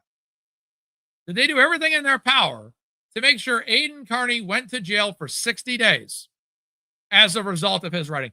In this article here, Gretchen Voss is writing that because of what she wrote about, he had to deal with backlash because of that. Well, because of what Aiden wrote about, he's received backlash because of it. He's gone to jail. He's been hit with a slew of charges. His bail could be revoked at any time for all we know. All that's happened to him. So she's here writing, complaining about what's being said of her as a result of her stance on her belief system. But yet Aiden Carney, when he wrote his articles, the whole county came out, the whole state came after this guy. The state police were at his house. They arrested him in October 2023. They arrested him again in December 2023. So let's not act like this goes one way. That criticism or public criticism or repercussions for your writing only goes one way. It's a two-way street. And Aiden Carney's had to endure the worst of it of anybody that's ever written about this case. Because again, he did 60 days in jail. That is undisputed. The harassment and the news of the federal investigation that fueled it served a purpose in Reed's defense, casting doubt on the witnesses by making them appear to be the perpetrators of the crime and casting doubt on the state's investigators by suggesting they were the subjects of a federal probe. Well, let me say this. If Karen Reed is innocent, and she believes she's innocent, would she not have any other reason to believe somebody else did it? And that goes for her defense team too, but they have no other reason to believe that somebody else did it. Fair game here, folks. If Karen Reed didn't do it, somebody else did. That's undisputed. Again, served a purpose in Karen Reed's defense, casting doubt on the witnesses. You should cast doubt on the witnesses, because if Karen Reed didn't do it, then somebody else did. It's logical. It's a logical theory. By making them appear to be the perpetrators of the crime. Again, if Karen Reed didn't do it, then somebody else didn't do it. Casting doubt on the state's investigators. Well, what about Michael Proctor? What about all these other investigators involved? How are their lives? How have their careers gone since then? Fair argument. Reed knew it was working. In a signal message to Carney on September 29th, she revealed in the effects of his work. Look at what you've done to their reputation, she wrote, and to my jury pool. Is Rita there? All the supporters there? Yeah, gaping head wound, but no blood puddle outside. Exactly. These are all honest questions. As the bus carrying the jurors made its way from an undisclosed location to the courthouse each day in the spring of 2024, the 12 jurors were supposed to know nothing about the case. Looked out the windows at a massive banner on Route 1A that read in large red letters, Karen Reed was framed. They passed dozens of protesters camped out at Legacy Place along the bus route, wielding posters with slogans like, way beyond reasonable doubt, and DA stop lying, even if they weren't looking. There was no avoiding the sounds of people yelling free Karen Reed at their bus. Yes, that's absolutely true. And there's no question about that, because a lot of people believed in Karen Reed's innocence. And again, I'll say this. Anybody that believed in Karen Reed's guilt was free to do the same thing. But they didn't, because not many people believed in Karen Reed's guilt. The majority of people believed in Karen Reed's innocence. Though the judge had instituted a 200-foot buffer zone, she's trying to just basically say, we influenced the jury didn't know, the jury couldn't think for themselves, the jury couldn't figure this out for themselves. It's just, the jury figured it out for themselves. They had a duty to uphold the law and come out with a verdict. They delivered it, and they couldn't do it the first time because they got caught up on a few of those extras, but, the lessers, but, again, let's stop acting like the jury couldn't think for themselves. Let's stop acting like free Karen Reed supporters couldn't think for themselves on this. My aunt knew nothing about my involvement in terms of covering this on YouTube and formulated her own opinion that Karen Reed was guilty beyond a reasonable doubt conclusively. So the judge had instituted a 200-foot buffer zone around the courthouse to protect the jurors from the contentious protests, which Kearney led on his bullhorn during pretrial hearings. It did nothing to help. Hundreds of women and some men clad in pink merch, Reed's requested color, lined the street across from the courthouse and in the adjacent field, shaking pink pom-poms, dancing to music, blasting out of pickup trucks, and walking dogs in Jackson Eddie shirts. Oh my God, these people sound horrible. Oh my God, free Karen Reed people. Oh my God, we are horrible. Ridiculous. The jury room on the second floor down the hall from the courtroom overlooked that field. Again, that's not our responsibility. If Auntie Bev knew about that, she should have done something. The jury room on the second floor from down the hall from the courtroom overlooked that field where Reed and her legal team made their entrance and exit every day. Quote unquote, we could figure out when Karen was leaving the building and when she was coming back because there were cheers, says one juror in the first trial who requested to be anonymous to speak about the proceeding. When they peeked through the blinds, they could see it all, including at one point a bouncing house and lobster food truck. Really? I don't remember a bouncy house and a lobster food truck. Maybe there was there one day, but I don't recall it. The field transformed into something resembling a circus. Many of them reported it all to the court officers. Oh, I'm sure they did. I'm sure they did. Many of them reported it all to the court officers. Nothing was done to stop it. We kept saying, I can't believe they're letting this happen, the juror said. I 100% doubt any of this was ever said and any of this was ever happened. I find it hard to believe that a juror said that. Yeah, I'm sure. Come on. Give me a break. This to me, I'm sorry. I don't believe a word of it. I don't. A juror sat there and just said, oh my goodness. Yeah, this is terrible. Oh my goodness. They're tampering with our belief system. Oh yes, I'm sure that's what was said.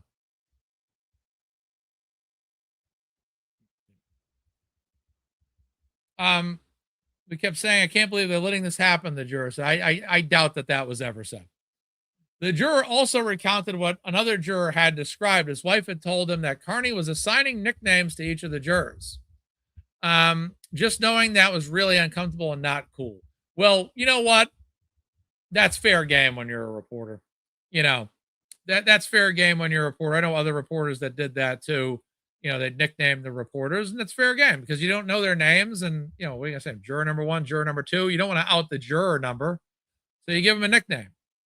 Mr. Blonde, Mr. Pink, Mr. Brown, all that stuff. Once the jurors recognized Kearney in the courtroom,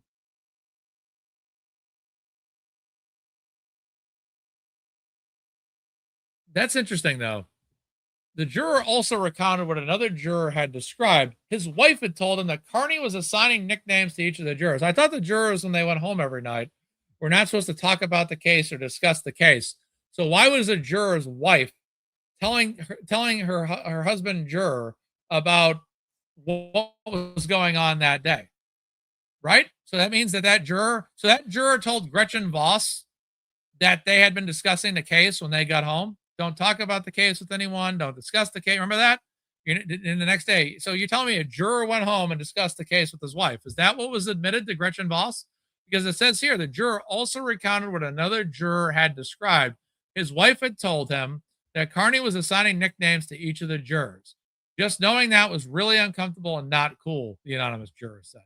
Once the jurors recognized Kearney in the courtroom, well, if they're not to discuss the case and not to be aware of the case, then how would the jurors all recognize Kearney in the courtroom? She says, so continuing here, once the jurors recognized Kearney in the courtroom, she says they grew nervous he would identify and dox them. Well, I think Aiden would be in serious trouble if he did that. He had done so to a juror in the previous case in the same court. We felt intimidated. Oh, yes. I'm sure every juror just sat there and said, oh, my God, we feel intimidated by Aiden Kearney's presence. I'm going to go with things that never happened for 500, Alex, is my personal thought on this. We felt intimidated. Oh, yeah. I'm sure they just used that narrative word intimidated. Oh, my God, we felt intimidated. Because that just goes hand in hand with the witness intimidation perspective, doesn't it? She says, adding that about halfway through the trial, the jurors asked court officers to ask the judge to remove Kearney from the courtroom. He was not removed. This is all. This is some of the most hokey stuff I've read um, in this entire case. Um, this is right up there with some of the most hokey stuff I've read in this article. I find this very hard to believe. This is crazy. Oh my goodness, this is going on Twitter. Stand by. This is going on Twitter. This is being tweeted about.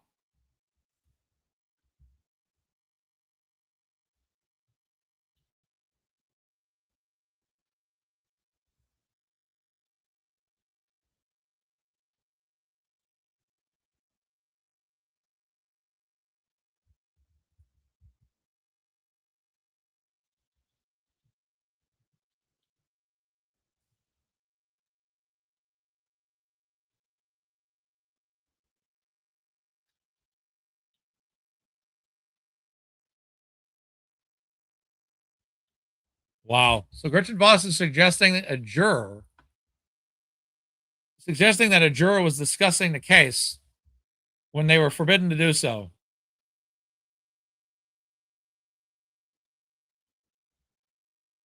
I mean, I'm going to write that a little bit better. So Gretchen Voss is suggesting that a juror was discussing the case with his wife when they were forbidden to do so. Then the entire jury became aware of Turtle Boy. Then why is this not coming up? There it is. Then the entire jury came aware of Turtle Boy. Then they all felt intimidated. This paragraph is one of the more wild paragraphs that I've read through so far. That's what I'm writing here. So Gretchen Voss is suggesting that a juror was discussing the case with his wife when they were forbidden to talk about the case.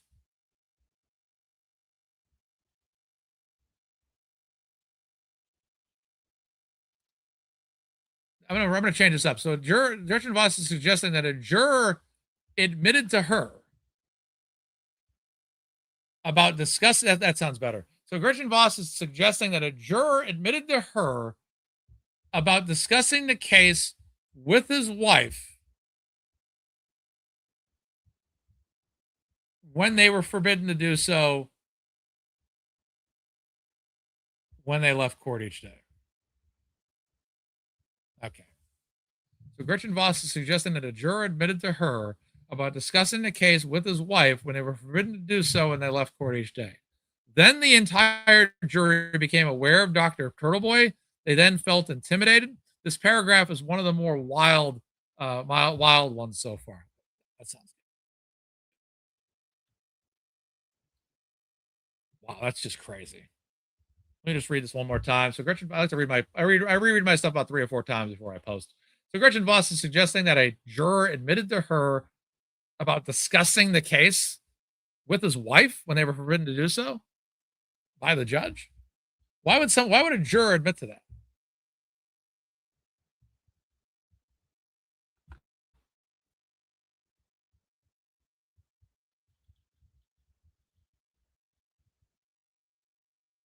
Okay, there we go. Done. Posting, going to the internet. All right, there it is. I find that hard to believe. I find that very hard to believe.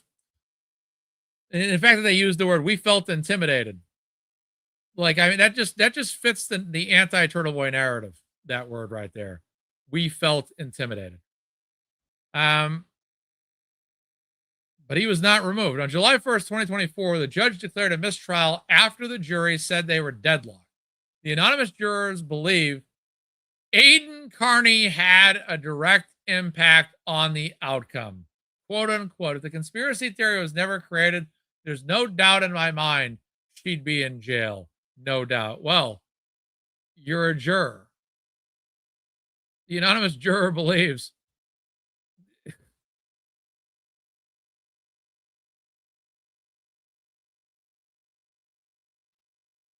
I find that hard. Even if that was a legitimate conversation, I know people were concerned about one of maybe the jury foreman in the first trial they were concerned about, but this is pretty rich. This is pretty rich right here. The day after the mistrial, Paul O'Keefe emailed U.S. Attorney Levy, quote unquote, "I'd appreciate the opportunity to meet with you regarding your involvement in the murder case against Karen Reed," he wrote. "Quote unquote, you were kind enough to meet with her and her legal team, and now I think it is time to meet with the family of the actual victim in this case." He never received a reply. He sent another email and another. He left a voicemail, nothing. Quote unquote, the mere fact that they were involved was used in court. The mere fact that they were involved was used in court to create a cloud of doubt. The defense used it as a weapon, says Paul O'Keefe. Nobody would come out and speak and say anything. O'Keefe's family, who filed a wrongful death lawsuit against Reed that August, weren't the only ones who were stonewalled, according to this article by Gretchen Voss. Helena Rafferty, the Canton chief of police at the time, says she repeatedly reached out to Levy and Deitch, begging them to help. She told them that there was an enormous amount at stake, that if they didn't do something, allowing the intimidation of witnesses to continue would set a precedent, allowing the whole justice system to crumble, she says. Well, again, what about the fact that the Canton Police Department said Karen Reed did it? What about the fact that the Massachusetts Police Department said that Karen Reed did it? What about the fact that the DA's office in Norfolk County said that Karen Reed did it? Just because you're charged with a crime doesn't mean you're guilty of a crime. Just because you're not a suspect in a case doesn't mean you were necessarily uninvolved. You know what I mean? And maybe you should be a suspect. So it sounds like they're really upset that any other party, the U.S. Attorney's Office, would have an alternative theory or an alternative belief system on this. If this is all true as she's writing, I mean, this is just, again, more information that just doesn't seem. I don't see why they owe anyone a response. They don't really owe any response. But again, Karen Reed was put on trial twice for murder that she didn't commit. Were any of Karen Reed and her defense team's appeals to the judge, to anybody else, ever heard?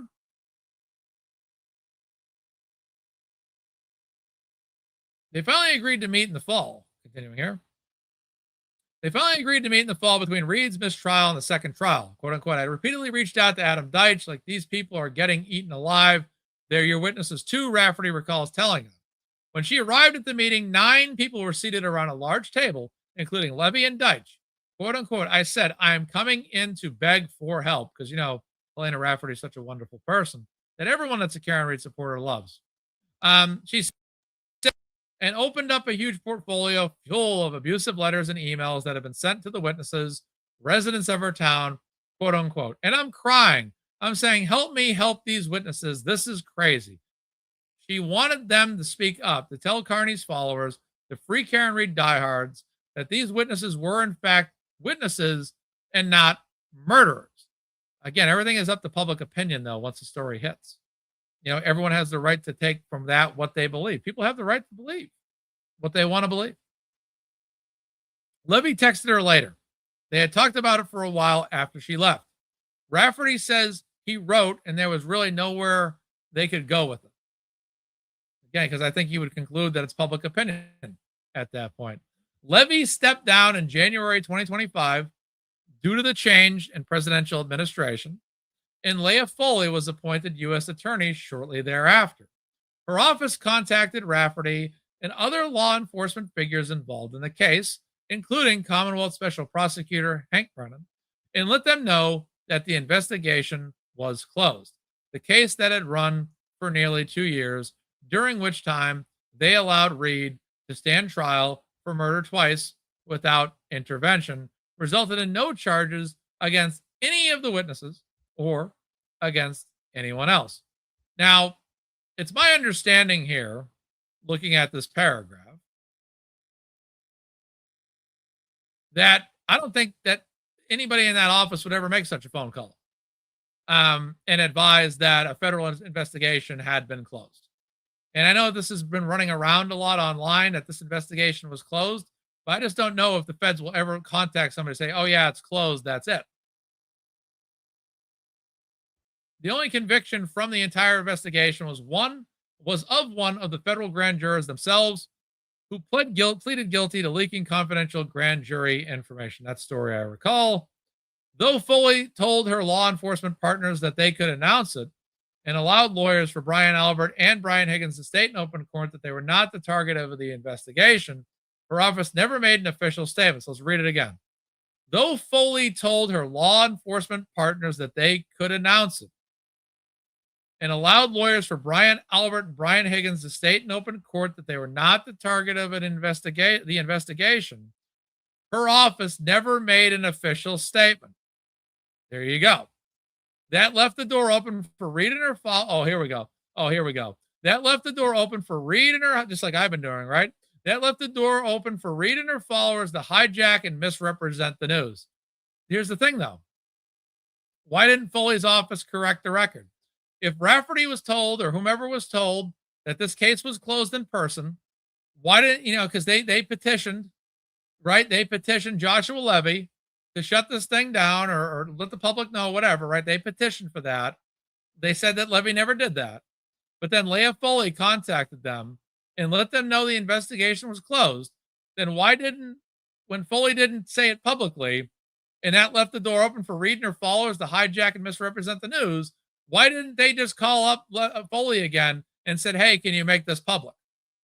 Hey, can you just let us all know? I know you told me privately. I know you called me up and you told me that this is over, but can you make that public? Right? That left the door open for Reed and her followers to hijack and misrepresent the news because, again, this was never told publicly. All we know is that this phone call here from Leah Foley, her office contacted Rafferty and other law enforcement figures involved in the case, right? All this stuff happened, right? And then they eventually said, hey, this thing's over. We were closing it. It's done. It's finished, right? But never makes an official statement, right? But she said, she told these people they could announce it. How fitting. How fitting.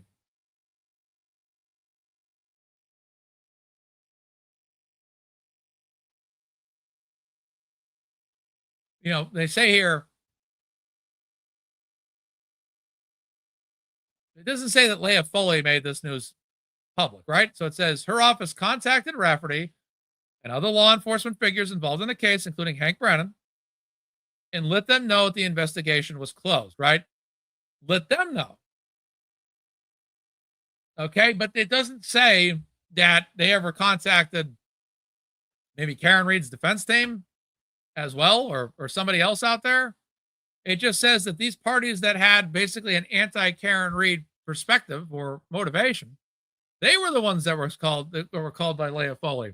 They were the ones that were called and informed that this is no longer an open investigation. All parties that were anti-Karen Reed parties were told this. But then Leah Foley, none of these parties, so it says here, the case that had run for nearly 2 years, which time allowed Karen Reed for probable was over, blah, blah, blah, blah, right? But then it says, so if Leah Foley called all these people and Brian and Brian Higgins were allowed to state in open court that they were not the targets of the investigation, right? And her office never made an official statement, then why didn't they just call that office back and say, hey, can you make an official statement? Why doesn't she write about that? Let's see if she does. But so far, she doesn't write about anybody calling up that office and saying, hi, Attorney Foley, can you make a statement publicly that this case is closed? And as far as I'm concerned, if only I'm hearing it from these parties, Hank Brennan, Rafferty, whomever, parties that I'm not going to see as being partial to Karen Reed, no one's going to believe it. So yes, this does leave the door open for Reed and her followers to discuss the truth, not hijack and misrepresent the news, but state the fact that this information has never been told publicly because her office never made an official statement. And we don't even know if her office had ever actually contacted any of these people. We don't know that for a fact. And I welcome anyone in the U.S. Attorney's Office to make an official statement to correct the record if we are wrong. Quote unquote, I don't know if I believe that, Reed said with a smile when a reporter asked whether she was encouraged or discouraged by the Fed's decision to stop investigating the case. Karen says, I have good reason not to. from the horse's mouth. There you have it. Carney's stated goal of influencing the jury pool, quote unquote, we are trying to affect the jury poll. We are, he shouted at one rally. That's exactly what I'm doing, appeared by his own metric to be succeeding. Jury selection for the state's retrial of Reed began on April Fool's Day 2025. How fitting, of course. It took 10 days and 591 prospective jurors to find 18 who were deemed fit for trial.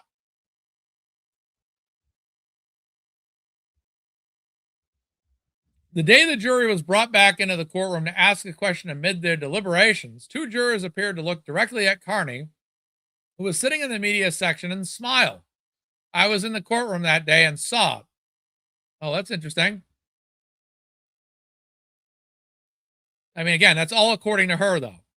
Did anybody else see it? That's good to see. Good. The Red Sox are up again. Good. This is all from her first person perspective here. And saw it. After they delivered their verdict later in the day, as they filed out, one of them appeared to look straight at Carney and smile broadly. After the case was over, the jury foreman, who later said he didn't take a single note after the first witness testified, called the witnesses suspects in a post-trial interview, even though the defense was prohibited from mentioning the theory of their involvement in the crime during the trial. So he could have basically maybe read that after the trial, perhaps. In addition to the that's basically saying the jury's tainted. In addition to the harassment they continue to suffer, the witnesses now face Reed's own lawsuit against them. Yes, because Karen feels she was defamed. Alongside the wrongful death suit that O'Keefe's family filed against Reed in 2024, which is still ongoing. Reed has filed her own civil rights suit against witnesses Jennifer and Matthew McCabe, Brian and Nicole Albert, Brian Higgins, and several law enforcement officials, alleging that they concocted a plan, executed the plan, and framed an innocent woman to steer the murder investigation away from themselves. I don't blame her, because I mean, again, if Karen Reed didn't do it and she knows she didn't do it, you know, if you're accused of something, you know you didn't do it, you know for a fact you didn't do it, so you know that somebody else must have done it. And when you see everything coming at you, you're left with no choice but to think people came at me and framed me, and therefore I must sue them. That's the conclusion. Adam Deitch is still a sitting U.S. attorney, Reed is heard telling Carney in a phone call recorded in the months after her acquittal. She was warning Carney not to tweet about what she called their private conversations with Deitch and the lawyers. She continues, I really don't need federal attorneys knowing that I've leaked stuff to you, and now you're showing it off. We'll see if this actually happens. I asked to meet Deitch to discuss Reed's statements about him and his role in the federal investigation. He agreed, and we spoke for 3 hours over coffee at a restaurant in Milton. In the months before our meeting, Deitch had sold his East Boston condo, moved to Quincy, and left what he calls his dream job at the U.S. Attorney's Office to run for Norfolk County DA, the office whose handling of the Reed case had been the subject of the federal investigation he led. He told me he had heard the recording of Reed, but denied that he ever had private conversations with her. Quote unquote, I've never met Karen Reed or communicated with Karen Reed, he said. I did, quote unquote, send a thank you notes to her and her family after they contributed to my campaign, and I'm proud to have the support of anyone who cares as much as they do about change in the Norfolk County DA's office. Indeed, Reed and her family and her lawyers have donated to Deitch's campaign in each of the past 2 years. At press time, Reed's family has contributed more than $5,000 and her legal team at least $9,000. Asked how he can appreciate the support of someone who on the recording describes what he insists never happened, he said, quote unquote, I don't know what she meant when she said that. 2 of Reed's cell phones were seized by state authorities in January 2024 as part of an investigation into witness intimidation connected to Carney. The phones remain, that's crazy to think, the phones remain in the custody of Norfolk County DA's office, while the Commonwealth appeals a March 2026 order to return them to her. In parentheses here, on another leaked recording of a call with Carney, Reed said, do you have any clue what's on my phones that they took? He did not specify. If Deitch wins the election, Reed's cell phones will be under his authority. Well, thank God for that. Carney faces charges of felony witness intimidation, make his own view of a Deitch win explicit. In a live stream in November, just days after Deitch announced his campaign, Carney said, quote unquote, I have no doubt if he was elected district attorney, I think my problems would go away.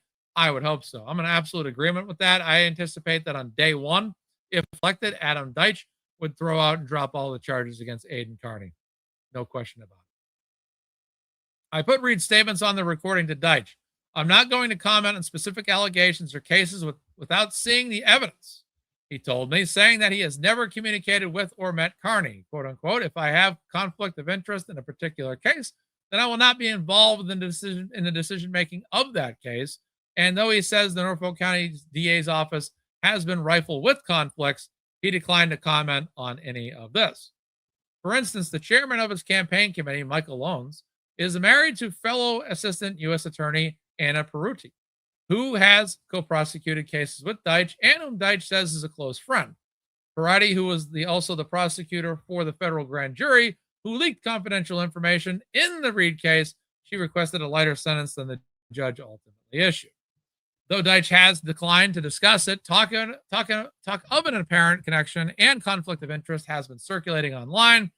Peruti and Reed went to high school together and were both in Spanish Honor Society, according to a yearbook photo, and were recently, until it was revealed on social media, Pinterest. Oh, gee, they were Pinterest friends. And indeed, Reed reportedly went to the wedding of Ann's sister, Tricia, who was also in the Spanish Honor Society. Oh, that's interesting. Well, whoop-de-doo. I mean, trying to make a big deal out of this, obviously.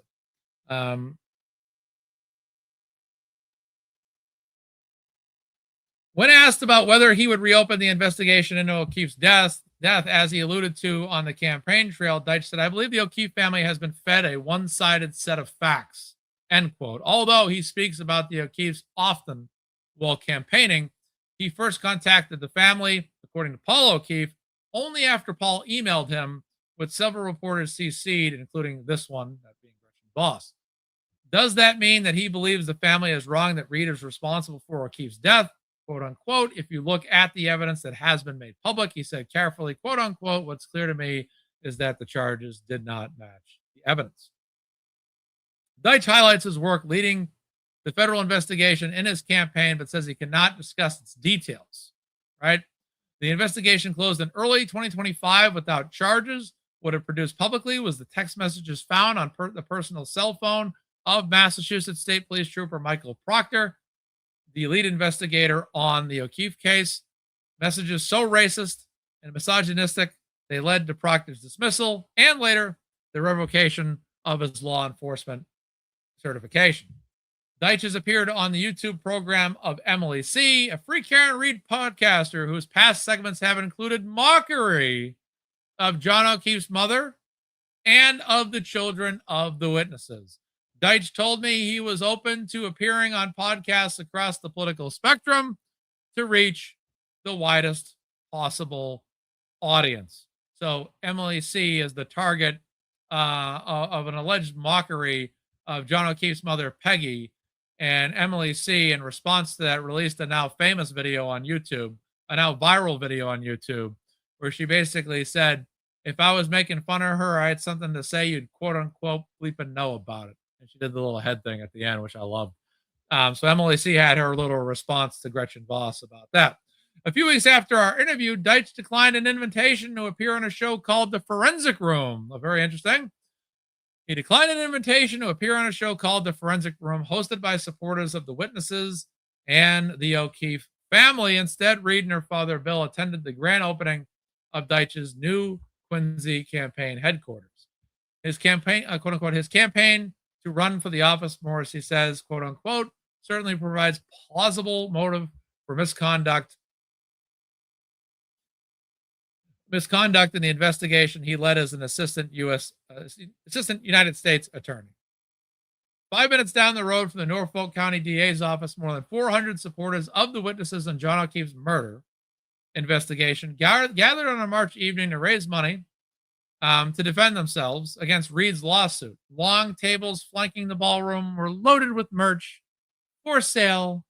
There was a silent auction featuring donated Red Sox tickets and Loon Mountain getaways, designer upholstered throw pillows, starting at a value of more than $600, had been donated by Natalie Werwerke, the former Reed Carney intermediary who flew in from California to show her support that night.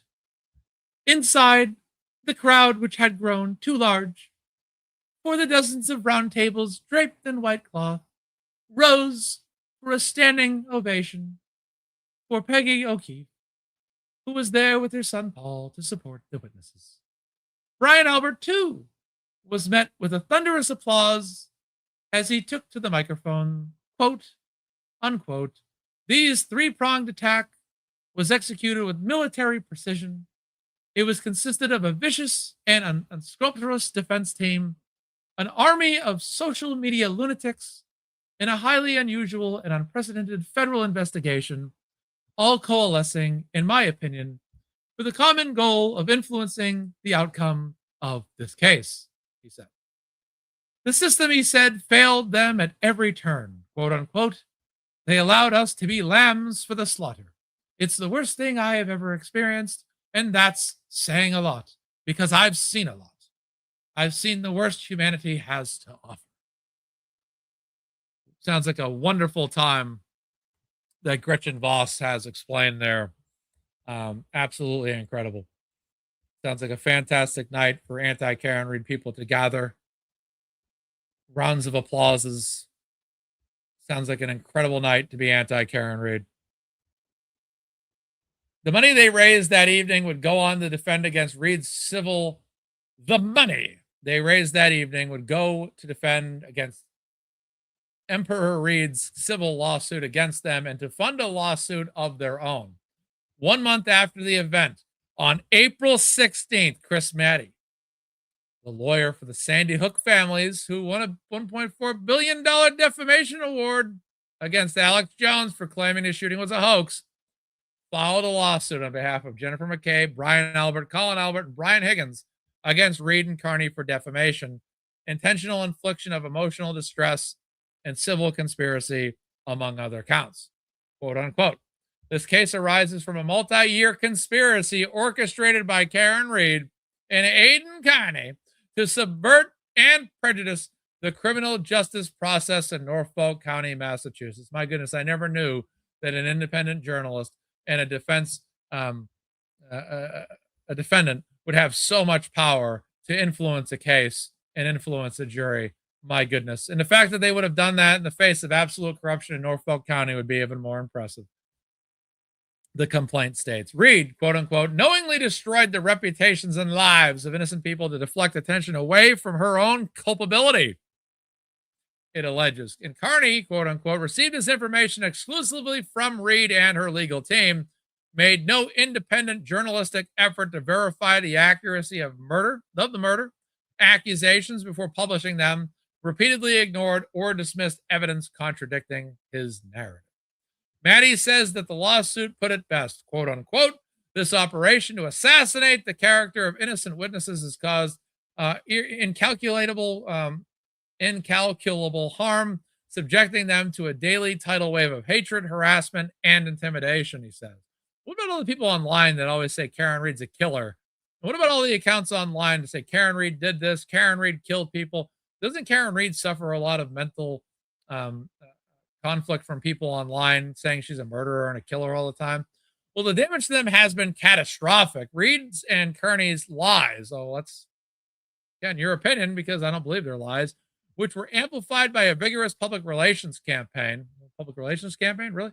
Have also poisoned the community's cohesion, tainted the criminal prosecution of Read, and deprived the O'Keefe's family and the Commonwealth of justice they deserve. Well, I have news for anyone out there that thinks Karen Read did this.